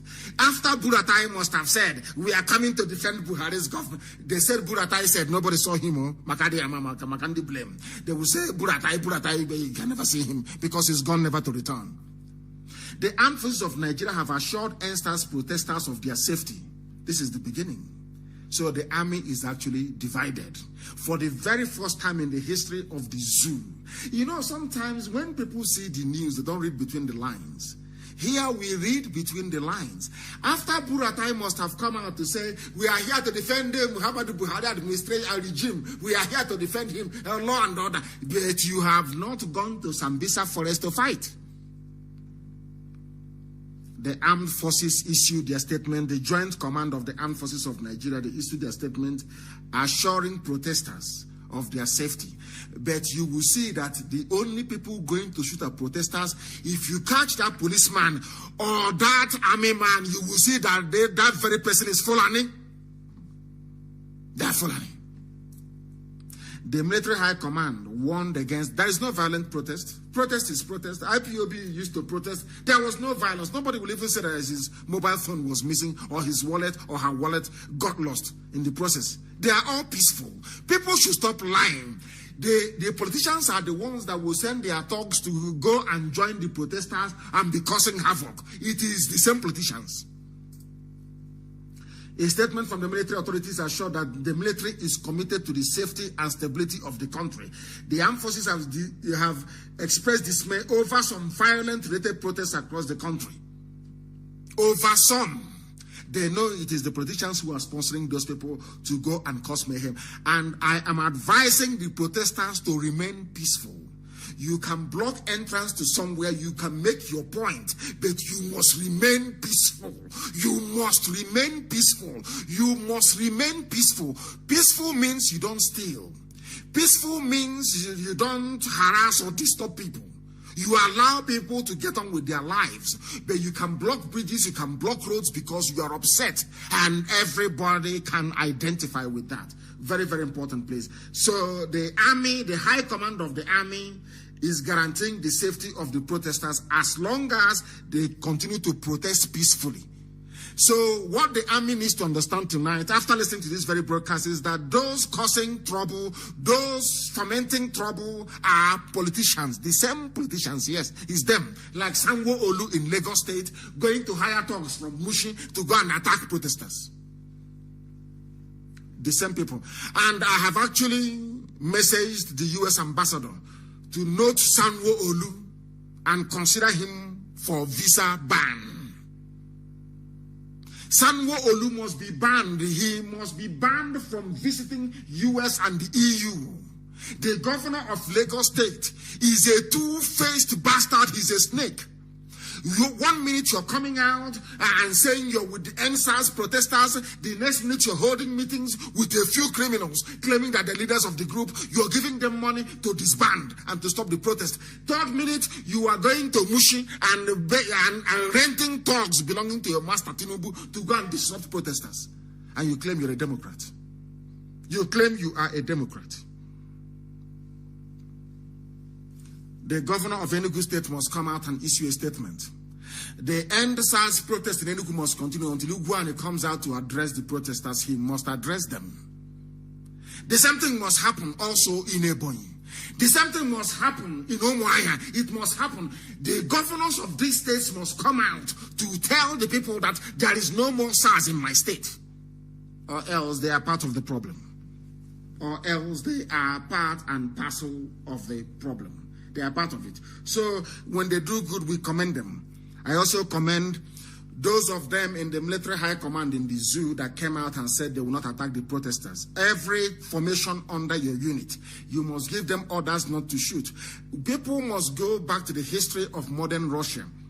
Do you remember, was it in 1991 or 1992 when the government of Gorbachev was threatened by Communist Party apparatchiks? They wanted to overthrow Gorbachev. And then Yeltsin was the president of the Russian Federation under the former Soviet Union. Listen very carefully. Some of you should go back. In fact, I'm asking our warriors to go back tonight and dig out the video where the army of Russia, one of the strongest armies in the history of man, they sent them to go and kill their people. They said they will not shoot at them. Somebody should bring it out. I want to tweet it and I want to tag Nigerian Army headquarters to understand how patriotic people behave. Go and get it for us, please. Go and get. Nobody should go to the Supreme Court administrator, Fulani administrator of Imo State. Did you vote for him? Or did he even rig himself into power? No. He was appointed by the Fulani Janjaweed. Nothing should happen of that sort. People should demonstrate, if he comes out, that is his business. But every governor must tell us, are there any SARS unit in your state still in operation? As simple as that. They should clarify themselves. The same way that Obiano did. That is what they must do. They must clarify themselves. They must clarify themselves. And as I was saying before, please go and get me a video of Boris Yeltsin climbing aboard a Russian tank in front of Russian White House in Moscow to stop the coup, to stop the army from killing their own people. Somebody should bring it out so that the zoo army can see how patriotic soldiers behave. So we can educate them. The same way we have succeeded in educating ordinary people in the zoo, it is now about time to educate the army and the police as well, so that they will understand. The same way that people are now phoning and writing and calling and saying, oh my goodness, if not for Radio Biafra, we listen to you people all the time. You have changed our mind. You have changed the way we think, everything. We are, of course, it's not us, it's Chugo Kikabiama that is doing it, not man. I like what the governor of Borno State said. He said, please send the disbanded SARS officers to help us fight Boko Haram in Borno. And that is where they should be going to. They love shooting people.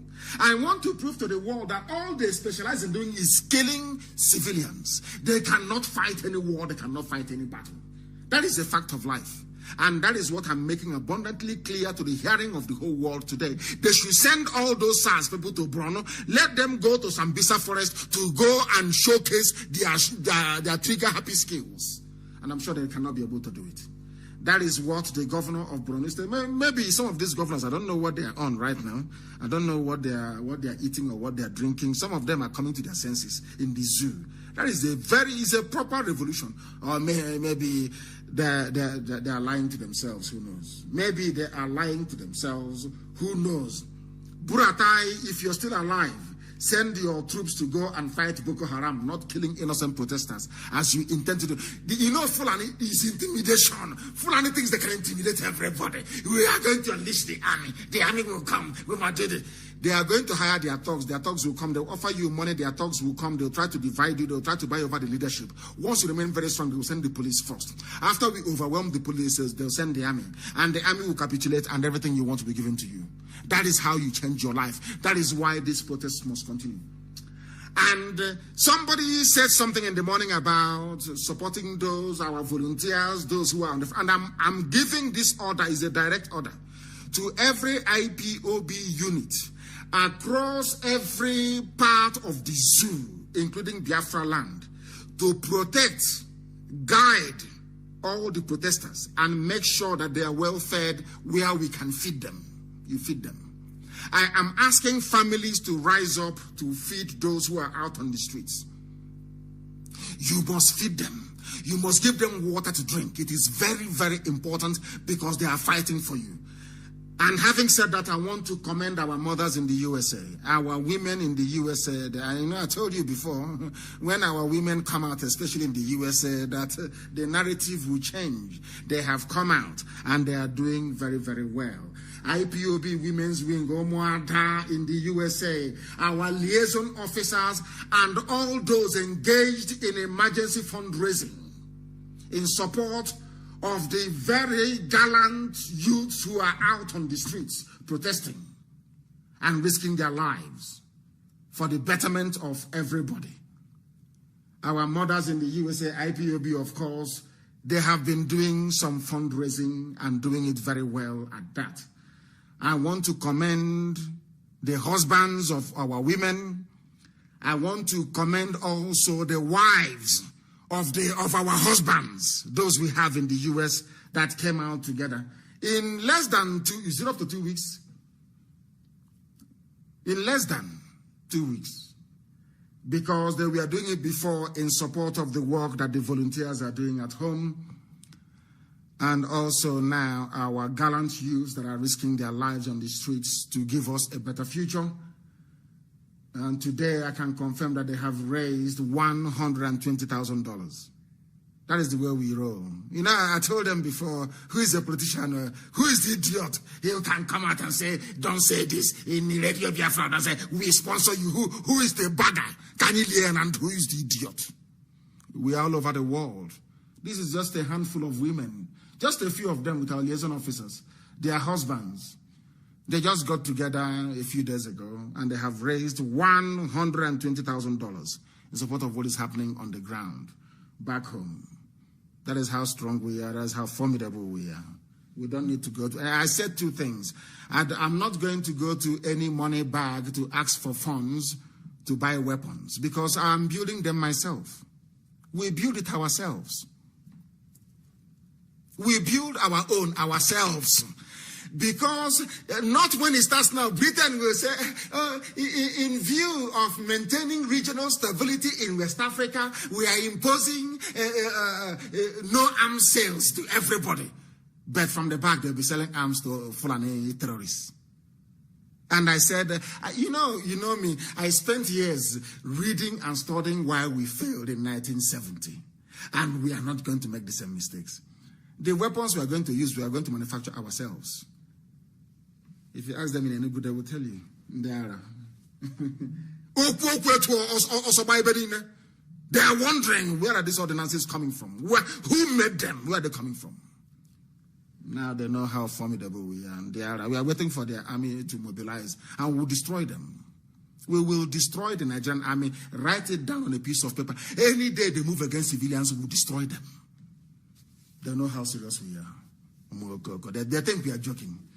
It's only COVID-19 that saved the zoo. This year, if at all it has been saved. We told them that people will rise up this year and have risen up. Go to my broadcast. Somebody reminded me of my broadcast where I said it. Go back to it and you will see it. Those on the streets must remain on the streets. And we thank our mothers once again in the USA. And I wish mothers in Europe, in Africa, in Asia, in South America can rise up and do the same thing as well. In fact, in every country, not just in continent, this is only USA. And they have not stopped there. They just informed me today that they have raised this wonderful amount of money. $120,000 they raised. And we commend them for that. Thank you very much. And more grease to your elbows. We thank them very, very much. And now our lines are going to open. I'm going to give you a different line to call tonight, please. You must listen very carefully and note the number down. I am going to give you a different number to call tonight, please. I beg of you. You must listen very, very carefully to this line that I'm going to give to you and call it, please. It is a different line altogether, please. And when somebody is on the line, please, please, please hold back a little bit. Hold back a little bit. The number I'm going to give you is a German number. Please. +49 162 73 06 732. Please, if somebody is on the line talking on that very line, if I pick up a call on WhatsApp, it's a WhatsApp line, please. Do not call. Allow that person to finish, or else this line will be jammed. The line that I gave out in the morning has been jammed. It's no longer working, more or less. It has been jammed, completely, fully jammed. Please, I am releasing this number, and our Skype as well is IPOB2020@outlook.com. IPOB2020@outlook.com. And for our WhatsApp line is +49 162 730 6732. If at all we can take calls tonight, or we can defer it till tomorrow morning. Some are saying that we should defer it till tomorrow morning. Since people are coming on tomorrow morning, that we should defer it. And if that is the case, people are calling, they don't want to wait till tomorrow morning. Let us take this very call. The caller on the line, please, can you hear me? The caller on the line, can you hear me? Your name and where you are, please. What is your name? My name is Chibueza Kujimba. I'm calling you from Nairobi, Kenya. From Nairobi in Kenya. I am from Isi Alambano, Imo State. Isi Alambano local government, Imo State. Thank you very much. So that is my hometown in Biafra. So please, Mazi, there is this thing I want you to help us, help our brothers, to educate our brothers, because it just occurred to me. The reason why police are tormenting only the southeast, this our Biafra land and our Udutuba brothers. When you look at how much, if you come back now to that our southeast, maybe you come out from abroad, you come back home, you don't want police harassment, you go to the office and say, I need 2-3 police officers so that they will be in front of my vehicle so that I will not have any disturbance. You end up every month, you can pay up to 300,000. So ask them, our people, who is eating that money? And they have used this thing to police to harass all, and this thing only happens to the whole of our southeast, the whole of our south, the whole of south. That's Biafran land and the Yoruba land. So all this money that when people come back, they say they want the escort, so that police will not disturb. And they are doing this thing intentionally to frustrate the life of people, so that when you get money, you come to the station and say you want police escort. When you multiply how much money that these people collect from people every day on daily basis. I took one last year. I paid 20,000 per each police officer. 20,000. Multiply it by 5,000 policemen every day. You see who is eating that money? Where is that money going? And they are doing this thing intentionally so that our people will continue to patronize their business. So that is what I want you to look into and see how you can educate our people to stop that rubbish. We will not be taking police again from them, and let them remove all the useless police from the road. We will secure ourselves. Of course, we will. Thank you very much. Thank you very much, and well spoken as well. Thank you very much. I have another caller on the line. This caller, can you hear me? Your name and where you are, please. The caller on Skype, can you hear me? No, they cannot hear me.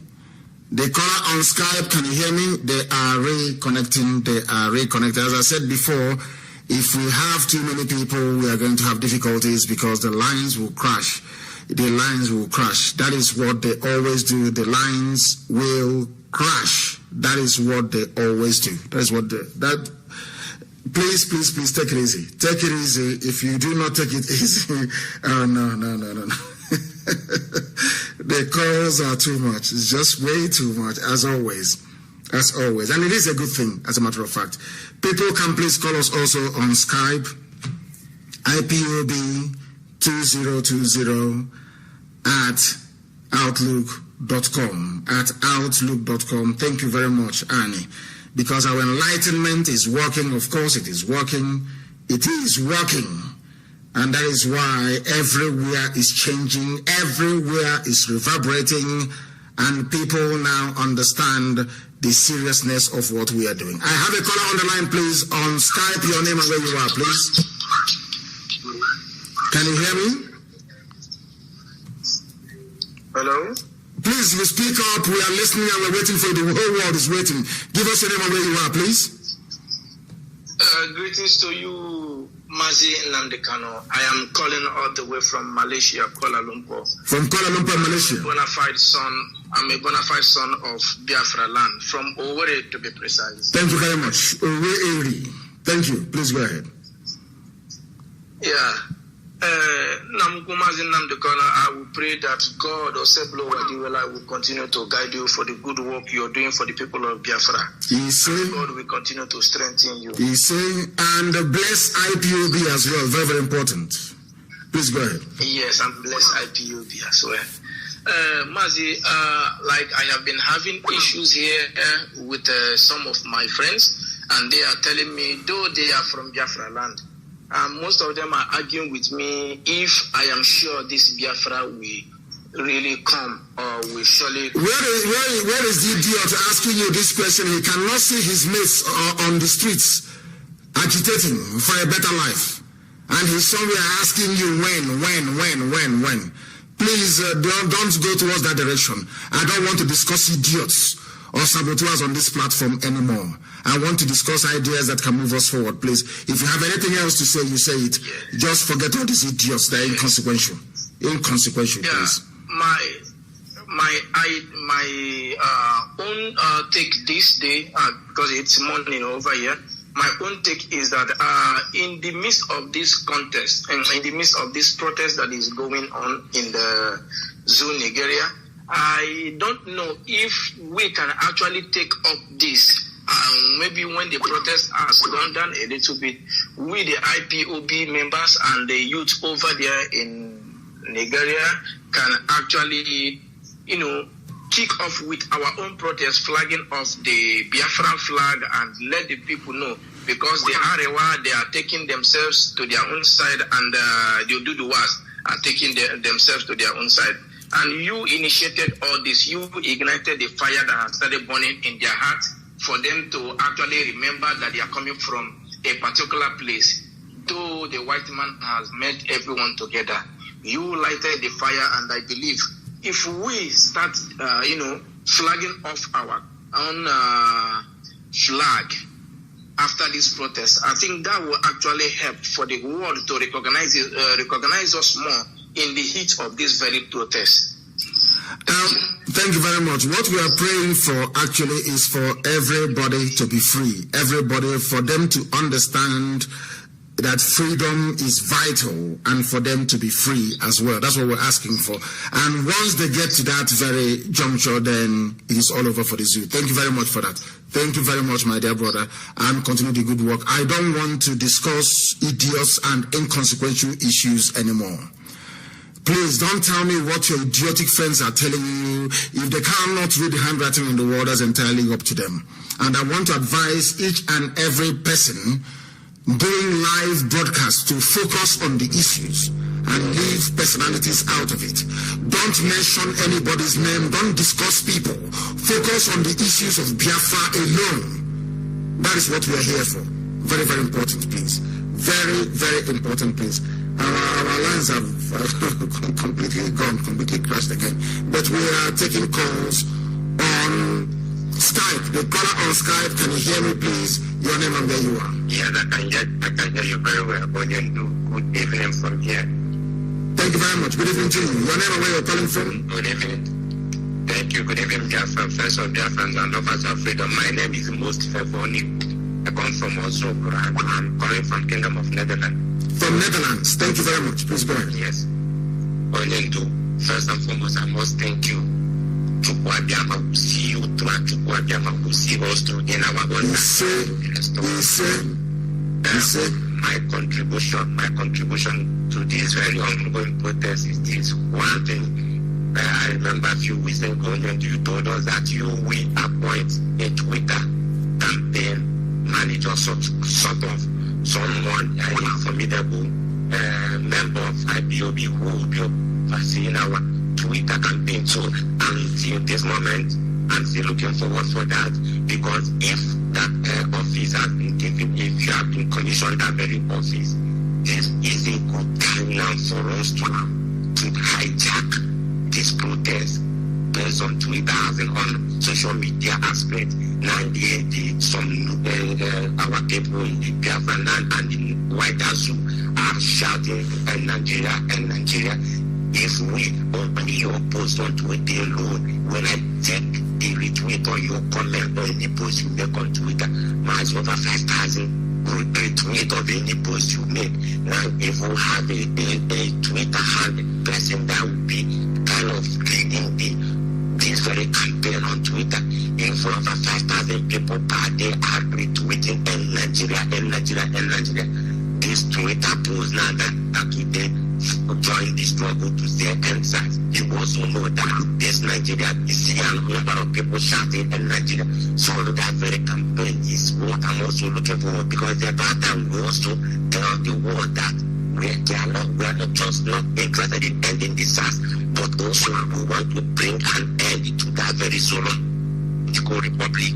So that is my suggestion. I know there's a lot on your head, but we need this media ahead so we can hijack the Facebook and this Twitter by tweeting this retweet of any post you make. Now, if we have a Twitter hand person that will be kind of leading this very campaign on Twitter, in front of 5,000 people per day. Police reform. We can also give the order and it will be done. Our people also decide to use and also they can be flying over Nigeria. That is just like solution audience. Thank you for giving me the time to find them. Thank you very much and well spoken. Thank you very, very much. We have interviewed one of our sisters, or should I say her daughter, in Houston, Texas, and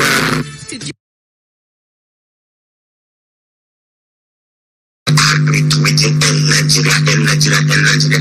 This Twitter post now that you type and you join WhatsApp is gone. It's gone. Please go ahead. The caller on Skype, can you hear me? Hello. Yes, please, your name and where you're calling us from, if you may.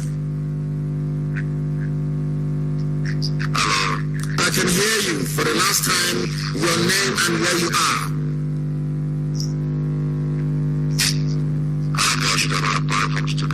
From Stuttgart in Germany. Please go ahead. What do you have to say? Go ahead.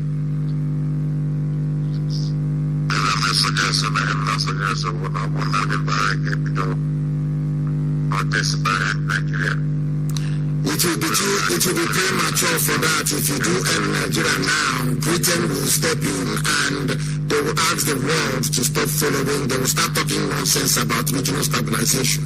It's like if you give birth to a baby, do you start giving that baby after that day? Do you have a child? Do you have a child? You have a child yet? Yes, when you give birth, have you seen where a little baby has been raised before? Have you been in a family where you see a little child being raised before? Yes. If your child is born, then first of all, do you believe that this very process that is going on is like a newborn baby? Do you believe that? Yes, I believe that because I haven't seen this skeleton before in Nigeria before. Thank you very much. When you have a child and you give birth to a child, what do you start giving the child when the child is newly born?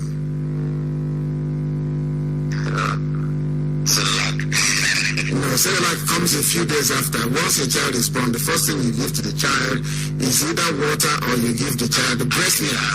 Except breast milk. That's how you start. If you give birth to that child, you're going to give that child Samovita or Indomie.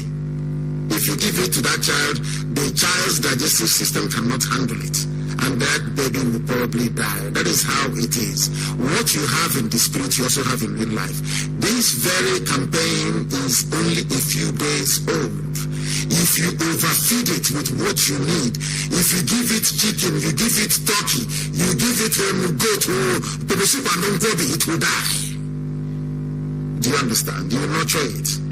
You nurture it. You nurture it. When the consciousness of the people have been risen or elevated to a particular level, then their demands will change. We are not asking just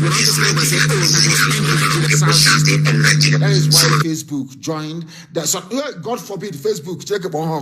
That is the reason why Google joined. That is the reason why also Twitter joined. So you see, if you go now for End Nigeria, I'm telling you the truth, Britain will move mountains. They have the money. Fulani Janjaweed will move billions. They will move it. They will spend it. And all the influencers will stop talking about it. And it will die there.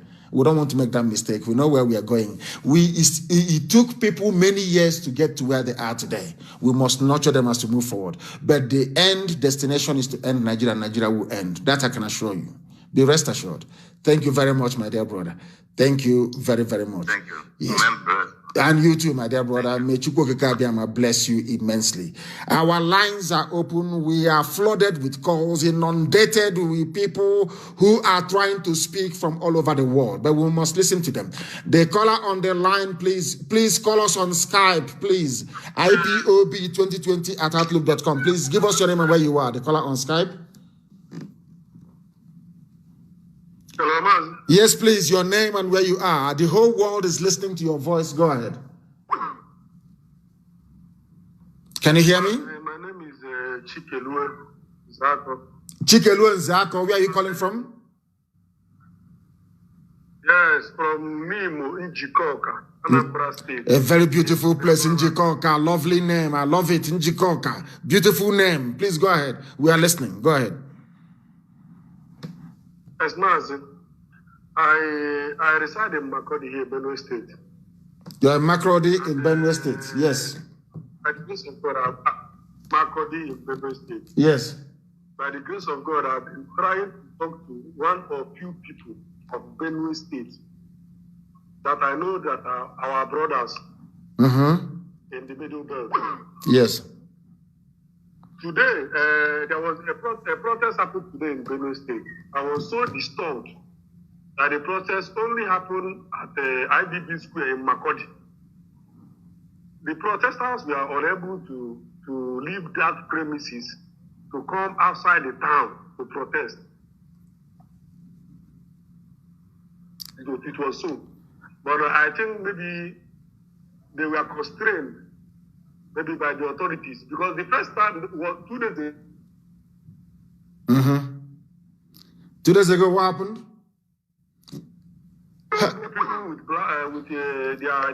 What I want to ask you, what happened 2 days ago? Repeat what happened 2 days ago. What happened 2 days ago? Please tell me. 2 days ago, Mazi. Yes. People came out in mass. There's a place called Savannah Roundabout. Savannah Roundabout is a popular roundabout in Savannah Roundabout. That is the major roundabout in Makurdi after Urukun Roundabout. So that was where people gathered, trying to block the road and protest. The police came, and I know that was on the account of the command by the CP. They came with armored truck and dispersed everybody that was gathered to protest. People left. That is a Fulani way. People must understand the Fulani will always come with intimidation. It is in their mindset. That is the way they are. Because for you to drive, you can see a Fulani 10-year-old boy moving cattle that is bigger than him 10 times over. The only way you can get a cattle to move is to intimidate the cattle, to beat the cattle, to drive the cattle, to whip it, to use koboko, to use cane, to use stick. That is the only thing Fulani understand. They will always try, but people must remain resolute and very firm. And let me tell protesters, and I'm sure they're doing it now, what they need to do. People should be going live wherever there is protest. Focus your camera on the army or the police wherever they are within the in the vicinity of the protest ground. Put them on live so that the whole world can see what is happening. Had Makrodi done the same thing, they would have been strong today. And I'm asking them, all of them listening to us tonight, to come out tomorrow to that very square. That very roundabout you're talking about. Go live. Once you see them, you go live. Their faces will be there. They know that someone like James Wanfo will face prosecution. There is no single SARS officer that killed anybody that will go scot-free. Not one single soul. That is why this very campaign must be sustained. Please tell them in macro that they must come out. They shouldn't be afraid. They should come out and they should go live. Very, very important, please. Very, very important, please. Thank you very much for your call. Thank you very, very much for your call. Thank you for your call, please. The calls are rolling in from everywhere. From everywhere, the calls are rolling in. Unbelievable. I have another caller on Skype. This caller, can you hear me? The caller on Skype, can you hear me? No, they cannot hear me. The caller on Skype, can you hear me? Hello. Yes, please, your name and where you're calling us from. The world is listening. Please go ahead. My name is Daniel. I'm calling you from New York. Daniel from New York. Daniel, are you in a lion's den? Are you hearing me? Yes, this Daniel. What is your father's name? Are you the same Daniel that left the lion's den unscathed? And my name is Bright. My goodness. Are you Daniel or you're Bright? Can you hear me? Let me get it right. Are you Daniel or you're Bright? My name is Bright. My father's name is Daniel. Bright Daniel. Yes, sir. Please, where are you from? Yes, I don't know. You don't know where you're from? Sorry, my lord. I am from Abia State. I'm from Abia State, Biafra land. Thank you very much. Please go ahead. Mazi, my question is this. Mazi, my question is this. Sometimes No. You are on hands-free. No. Take your phone off hands-free. I don't want hands-free. Put your phone on your ear and talk to me direct. If I can hear your voice, if you can hear my voice. Mazi, I can hear you. Mazi, I can hear you. I want to speak with you. Can you hear me? Okay, please go ahead. Yes, I can hear you now. Go ahead. No. Jesus, what is You come and you go. That is the problem. I don't know what is happening in New York where you are. I don't know what is going on. Please try and resolve it and you call us back, please, if you may, because I would like to take your call. I believe that you have something very, very important to contribute. One of us is with us now on the phone. Can you hear me? Yes, how are you? Turn your system down. Turn your system down or you move away. I can hear you. Go ahead. Hello, man. Yes, please. Good evening, sir. Good evening to you. Sophia, sir. Yes. I have a record here from Edo State. So I can translate it in broken English so that all over the world we hear it. Go ahead. Our Edo State people are complaining that they start this.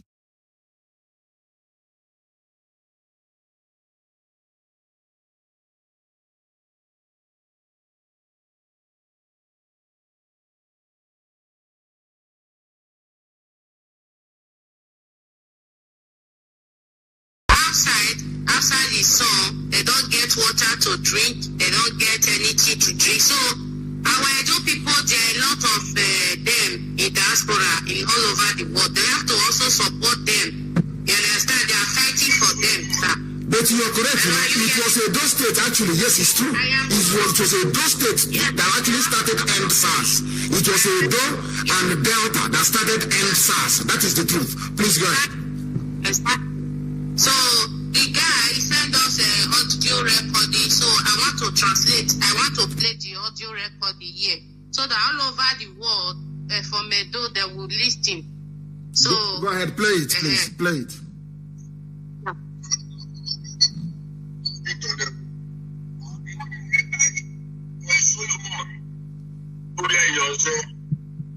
I am Solomon,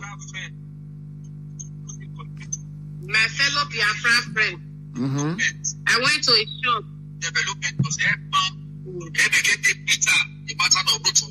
It's not now that I have been beaten. Edo State, you, we are all of us, we are wake up.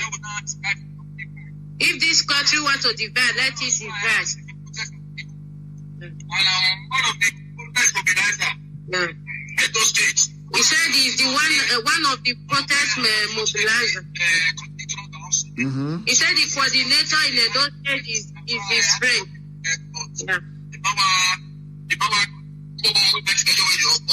He said the Edo State IPOB coordinator is my friend. He was telling me about Biafra, but I didn't put my mind.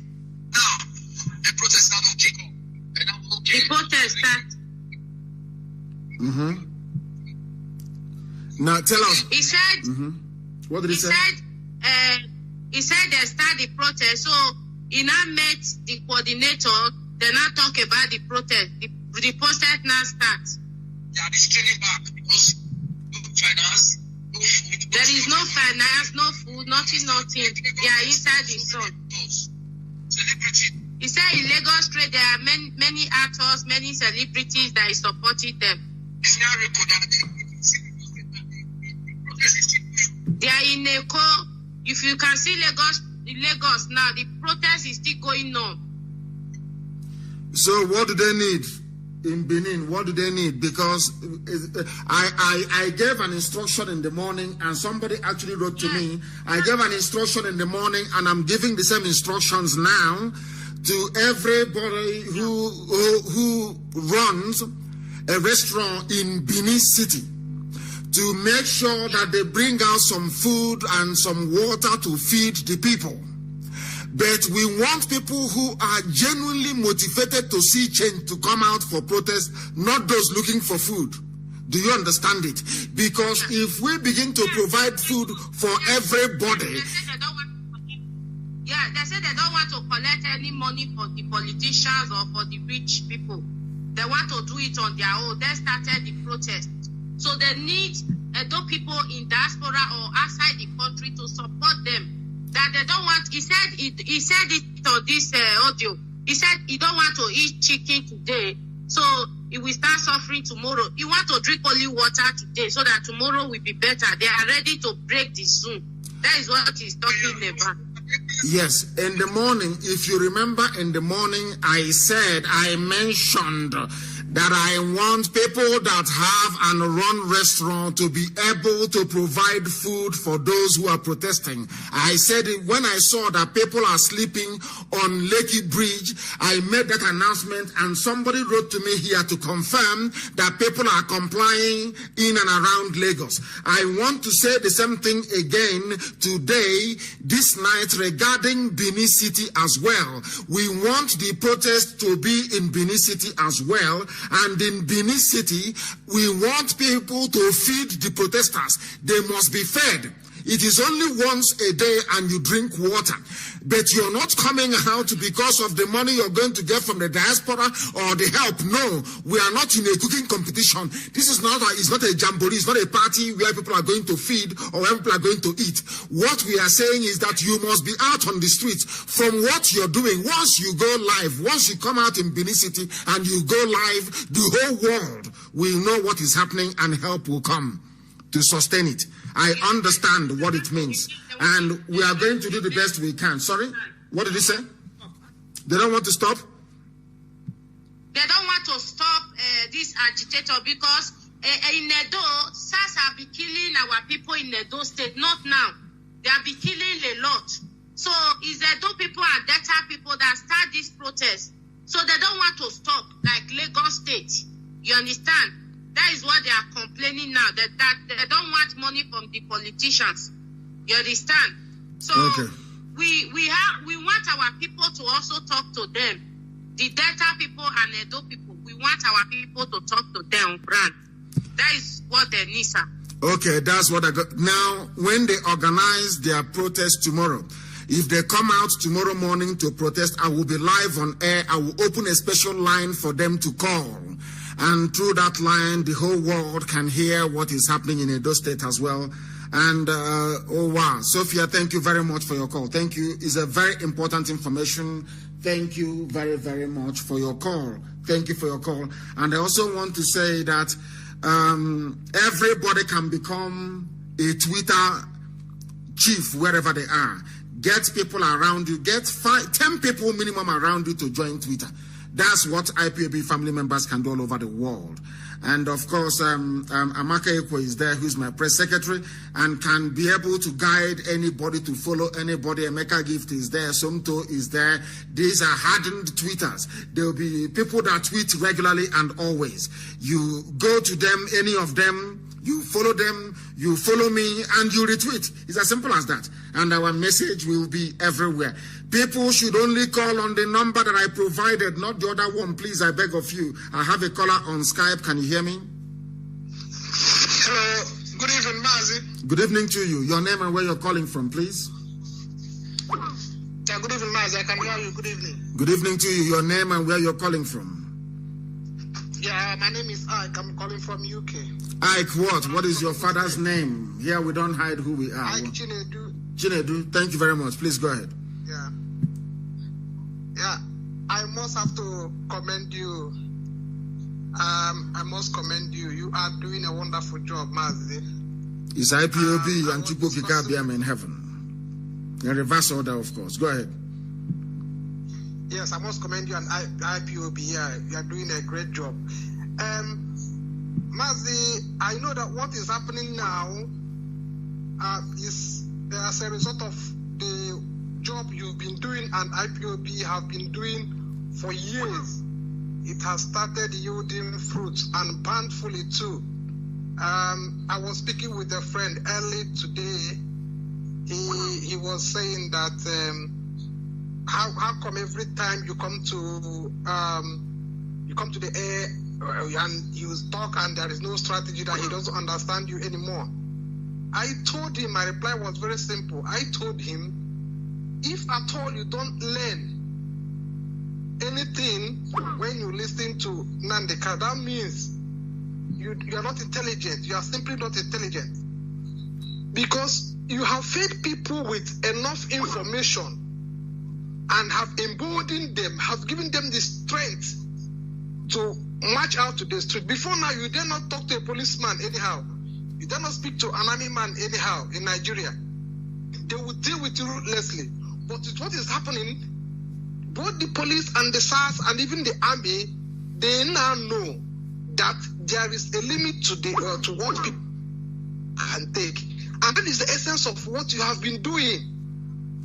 You have taken fear away from our people to know that these people who are in the military, the difference is just that they have a gun. They have gun, they have weapons. That's all. And that is just the difference, just the basic difference, nothing more. Nothing more. They have nothing else. Only that AK-47 and bullet inside it. And Fulani Janjaweedism.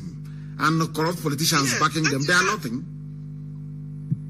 Yes, you're right. And I was also telling him that the reason we must have to have Biafra, is this. There is no need. When you have a problem with your brother, and when you go home, you have a problem with your brother, your brother goes to a DPO who is from Kanu or Medugri and gives him money, he comes against you and fights you in your home. But if you have Biafra, maybe you get a DPO from Anambra who is serving in Imo, and he misbehaved. We trace him to his house in Anambra, wherever he is in Anambra, and we deal with him. How can you trace someone who is from Kanu or Sokoto and who is being backed up by Abuja? So this is the problem we have. The problem we must solve this problem by insisting that we must have a country of our own, so that we have little problem to manage.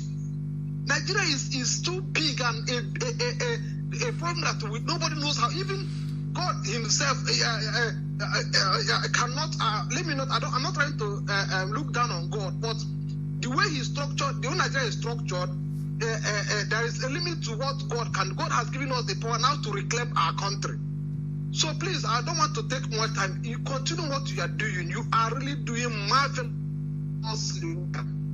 And another thing is this, please, I need to get UK's this so I can join IPOB in UK, please. It is very, very easy and very, very simple. Ask anybody around you, they'll tell you where you are. And you have spoken very well this evening, and what you have said we have taken on board. And for the very first time, I'm being honest with you, I have 2 messages here. I'm not going to say her surname, but I have somebody from Adamawa State. Her name is Miriam. For the first time, I am receiving these messages. And she's saying that she's from Adamawa State. I'm not going to say her surname. She gave me her surname. She said, I'm from Arewa, Adamawa State. I'm so happy of all what you have been doing for making our friends and family to understand how dumb we are about our freedom. I am not even up to 18 years old. It's only God that can bless you. I don't know what would have happened to us without your support and you advising us. I'm also thanking for the confidence in you that make you to save future millions. She's a teenager writing to us from Adamawa. Somebody also wrote something. He said, I want to speak to, what did he say? He said, I want to speak to my Hausa people. He said, I want to speak to Hausa people. He is writing from where? Where is his name again?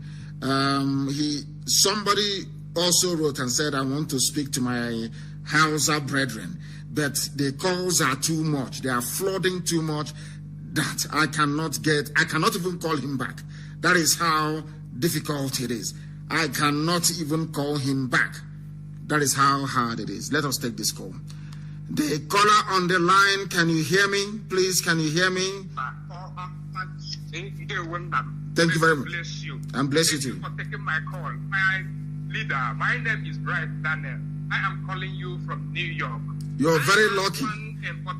You're very lucky. With over 3,000 missed calls here, you got through. Please go ahead. Mazi, can you hear me? I can hear you loud and clear. Go ahead. The other time you said that there is no volunteer in diaspora. There should be no volunteer in diaspora. Mazi, I'm now asking you, Mazi, why have you forgotten that it was the hardcore volunteer that collected the Red Cap Yam Festival from Germany? They are the hardcore. It was the hardcore volunteer that searched everywhere in Japan looking to bring out Nnamdi before he ran away. Mazi, please use every power you have to restore the volunteers in diaspora. Mazi, I am working in an international airport. I am working in the presidential, what do you call it, terminal. I am every day waiting, looking for the space mark president to pass so that I will dismantle. You will attack him and dismantle him, and nothing will happen. Once you see him in an airport, take off his mask. Go ahead. Every day I go to work, I engage the policemen working in the same terminal in my area. I told them where I come from. There are politician governors who are criminals that I want to arrest them. I have been engaging them in conversations because I know that one day this my trap will catch fish, restore the diaspora volunteers with immediate effect. Mazi, I appeal to you, restore because this baby making cannot do it. Remember how they search for these people in Japan. Remember how Japanese volunteers, die-hard volunteers, turned the whole Japan upside down, looking for Jubril al-Sudani, and they hide him in the hotel. Remember how the volunteers collected the red cap and put it in IPOB museum in Germany. Mazi, have you forgotten? I have not. You have made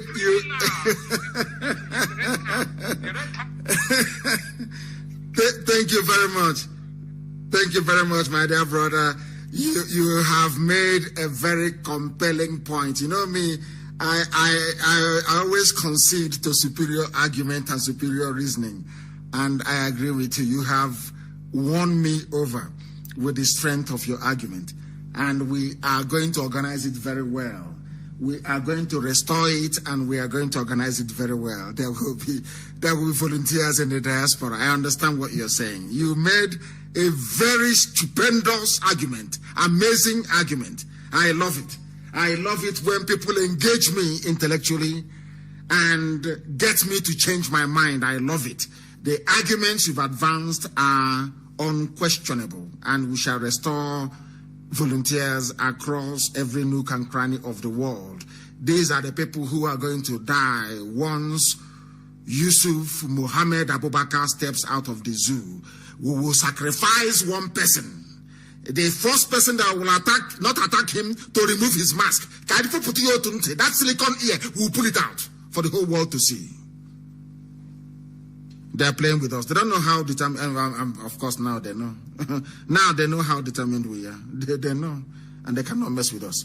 The caller on Skype, can you hear me? Hello, Mazi, Nnamdi. And it is Ugonna Onyekwere. I'm calling from Malaysia. From Malaysia, Ugonna Onyekwere. Thank you very much. Please, the world is listening. Go ahead. Okay, I take you first. Let me go straight to the point. Watching what is happening here, like watching what is happening in Nigeria from here, I can see that the government are now putting up the politicians that the youth can listen to. Today, yes. They brought people like Senator Abaribe because... What did Abaribe say? No, don't go too far. What did the senator say? What did Abaribe say? Please go ahead. What did Abaribe say? He said that they should come up with what they want by tomorrow morning, that he will be in the office to listen to them. Because the youth are not listening to anyone at all. So even for over 1 year, we haven't heard from Osibanjo. Now, Vice President has to have reached some phase, which is not called for. We are not going to listen to him. We know, watching it from here, we know that the person there, it is not the president. He cannot have a public audience. He cannot grant any life.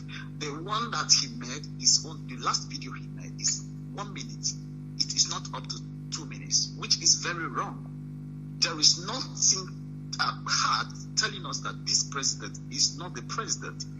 But the North wants power, and power consumes people. So what I am going to say is, people, prominent politicians that really know the youth will listen to them, should not allow themselves to be used by the Nigerian government. What did Osibanjo say? Did you see Osibanjo live? Did you see Osibanjo live? Or was it one of those deep fake videos? Did you see Osibanjo live saying something? Recently, he had been making some comments. No. Those things are fake. No, Osibanjo, not at all. If Osibanjo is live, they would have sent him to Lagos. I'm telling you the truth. If Osibanjo is alive, they would have sent him to Lagos. I'm just being honest with you. Okay, this is a government of deep fake video. If you look at that video, they claim is Buhari. Of course, it's not Buhari. You will see that the movement of the head and the movement of the shoulder does not rhyme together. It's deep fake video. That's what Chinese people can do for you. It's called deep fake. Go and Google it. Deep fake video. You can get Obama tonight giving a speech on deep fake video regarding EndSARS if you want. But we are not shady people. That is something they must know. But the mask wearer, if he touches Europe or America, we have taken him. All alamwa. We will sacrifice 2 or 3 lives, but we'll get him, and the zoo is gone. And then that day, Hausa will chase Fulani away from Sokoto. I'm telling you the truth. That's their deceit will be open for the whole world to see. I'm going to ask Senator Baribe what is going on. Of course, he's not what he's supposed to do. He's a senator. He will say what is happening. Let us try and resolve it. After all, they swore to uphold the constitution of the zoo. That is their job, and that's what they're going to do. But I'm going to ask him what exactly he is doing, because this protest will continue. The demand is very simple. They submit the list of the demands. They must audit every SARS center. They must arrest every SARS officer responsible for every any extrajudicial deaths. They must shut down SARS. They must transfer them to Sambisa Forest to go and fight Boko Haram. There must be a root and branch overhaul of the zoo police system. And the people, ordinary people, must sit on police commission to decide what happens. And there should be no checkpoints on the road. Police should not be carrying guns on the road, harassing people. After all, Britain that gave the zoo independence, police people do not carry guns. As simple as that. That is the same thing they must have in the zoo. And they must give people employment. The list is endless. The list is very, very long and endless. Thank you very much, my dear brother, for that. Thank you very much. I have another caller on Skype. That caller, can you hear me? Yes, I can hear you, my leader. Good evening from here. And good evening from here too. Your name, please, and where you're calling us from, if you may. Yeah, my leader, my name is Obi Chibike. I'm calling you from the state of Israel. Israel, thank you very much. The Holy Land itself. Go ahead. Yes, sir. My leader, your broadcast reminds me of what you taught us some time ago about a word you called ozone provocateur. And this time the word come up to my reasoning. Of course. It's high time you remind us that word again in order to strengthen our people that are protesting in Nigeria. Because I'm seeing the hands of the ozone provocateur. They will now come to entice them and mix up with them in order to criminalize them so that the government will clamp down on them. We are seeing how the Janjaweed are mobilizing, coming to attack the protesters. Very soon now they will start breaking into shops. And the world will say that the protesters has gone berserk and they start looting shops. Yes. So I want you to educate us more about that. I would. Secondly, yes. I want to call. Okay. Go ahead. Okay. I want to call upon the lecturers in Nigeria. I hear that the government want to rush them in order to resume the higher institutions. I want to tell them that this is the time they have to get all their demands that they have been demanding since 1999. All that their demands that ordinary councillor in a local government is earning salary, earning a living more than a professor. This is the time they have to make it right. If the government comes to them and tell them to reopen the school, they have to meet all their demands before they will reopen. Because they will come now and bribe them and tell them to reopen so that all these youths that are agitating, they know that they are students. And when they resume school now, they will put exam and test to make them leave the street. So this is their time to get whatever they are demanding right. And I want to also call upon the pastors, the religious leaders. We have not heard anything from them up till now. These are their members. You want to spoil their business? Do you want to spoil? I read what Daddy Freeze wrote.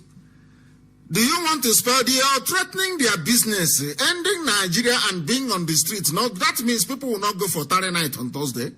People will not sow seed on Friday, and you think they are happy. These are businessmen. These are the worst. They are worse than your so-called pastors. Some of them, they are good men of God. Some of them are worse than politicians. They are worse than Sanwo-Olu of Lagos. That came out, he said, protest is good, it's guaranteed. Went back and hired thugs. You said something about ocean provocateur, and I will tell people how it works. That is why before you go for any protest, people must try and buy data for those who are protesting. Is very important. Charge your phone very well. Once you see them, you put them on live video to the world. If it is in Lagos, you tell them that this is Tinubu talk. This is Tinubu talk. I'm telling the world that this talk is from Sanwo-Olu. Is Tinubu's talk. Let me see how the idiot can come out to contest in 2023. Talking rubbish. That's how you disgrace them, you bring them out. And if one of them mistakenly falls into the crowd, the idiot disappears and never to be seen again. He'll be given a beating of his life. That in his next life, if they ask him to go and practice toggery, he will say no, he will not practice it. As simple as that is how they behave. That's what they will always do. To infiltrate. That is the only thing that Fulani understands. To try to replicate that thing you're doing. That is the reason why when any saboteur, anytime I sack somebody from IPOB, they rush to that person immediately and say, oh, no, this is this. Can you try and do something so that we can... Now, let me give you an example. You said that the pastors have not spoken. Is that true? Is that correct? Yes, I say. Is that what you are? Good. Now, can you ask yourself this question? Why is it that Owazirike has not spoken and Asare Dokubo has not spoken? Have you asked yourself that question? People don't know the meaning of this protest. This protest will tell you who a saboteur is. Have you seen that they have not spoken? Everybody has spoken. The Google everybody of consequence have spoken, but the inconsequential ones cannot speak. Have you that blabber mouth on your he's spitting on the screen? Has he spoken? He's a freedom fighter. Has he spoken? Has Gani Adams not spoken? Has the honor of the Kakamfo of Yoruba not spoken? I'm asking you, is there anybody who is an honest person who have not spoken out in support of the protesters? I am asking you a question. Why has Owazirike not spoken? Why has Owazirike not spoken? Why has Asari Dokubo not spoken? Because they are agents of the zoo. Somebody should translate in English for me, please. Not too bright. Somebody should translate. It is people shouting, they are freedom fighters. They are in this struggle. They are fighting the freedom. Now the youths are out on the streets. Now they need support. Now that money they are using to build hotel, that money they are using to build hostel in Cotonou, the people now need it on the street to feed, to sustain the campaign, to change things. Where are they? Where are they? Those that claim they are freedom fighters, where are they? BBC will go on the interview. Ask him what he's saying about end the SARS campaign. Go on the interview was written. They are criminals. Everybody who is anybody have spoken in support of our young people on the streets protesting. Look at those criminals being funded by Fulani Janjaweed. They convince some idiots, they convince some fools that they are fighting for freedom. I kept for 1 week now, they have not spoken. Maybe tomorrow now, after hearing my brokers, you see the idiot who goes talking rubbish. Now that the protest is on, why is it that they cannot speak? This is the same mass up. They want some idiots say IPOB you want to stain the impeccable image of IPOB. Do you know what IPOB is? You want to say IPOB mass up? Look at them, they cannot speak. Can they speak? Can they speak? They cannot talk because their master Fulani Janjaweed is in trouble. He's in very serious trouble.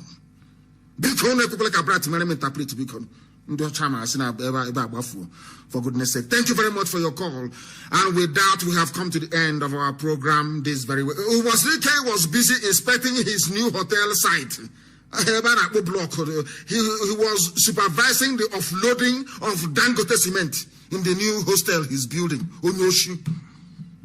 People he claims I'm a revolutionary, I'm a freedom fighter.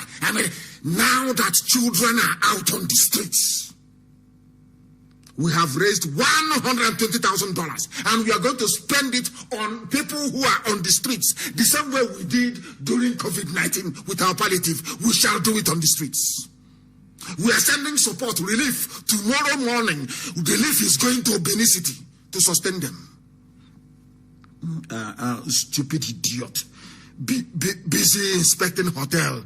This one is busy building school, asking for amnesty, collecting money, building hostels, and the idiots, stupid fools, refer to these vagabonds as freedom fighters. Useless people everywhere. We are whiter than white and whiter than snow. With $120,000, I can build a hotel if I want. But it is money contributed to save the people, to rescue Biafra, and that is where it's going to be spent. We are bringing the program to an end. Ututu in the morning, tomorrow we reconvene 7 a.m. GMT. Go and set your alarm clock. This education, this enlightenment continues. For the very first time. An Arewa girl was not up to 18 years of age. She said, my next birthday is my 18th birthday. Thank you very much for what you have done, for what you're doing. You have opened our eyes. I have the text message here and I will save it. I don't usually save text message, but I'll save this very one. Another one called and sent a message and said, I am trying to call you so I can advise my Hausa people. Because they know we speak the truth. They know we do not hate anybody. I cannot hate anybody. I was not born to hate anybody. What I despise are people that speak from both sides of the mouth. People who are not consistent. People who are cowardly. People who are deceptive. I cannot stand them. And that is why I hate Fulani Janjaweed.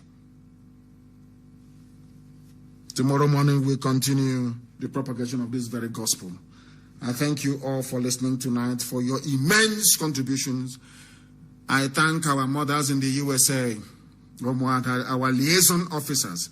As I'm thanking the mothers, I'm thanking their husbands as well for this very amazing work.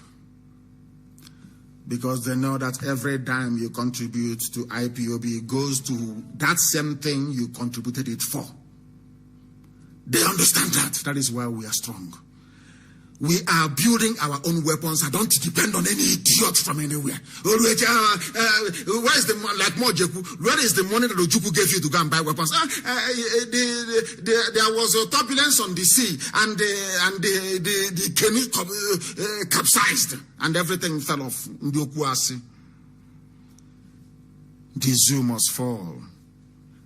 It's not even a promise. It is a testament. It must fill the water. The zoo is gone already anyway. Thank you very much for listening. I'll be back here again in the morning. With all the love in my heart, genuinely, I pray for those brave youths out there. It doesn't matter where they come from. If you're out on the street agitating for a better life, you have my love and you have my respect. And I give it to you all this very evening. We are going to do the best we can to support you. We are going to do the best we can to support you. This is IPOB, the largest mass movement on the face of this very earth. We are formidable. We are unstoppable. Remain blessed until tomorrow morning. From me, from here is good evening.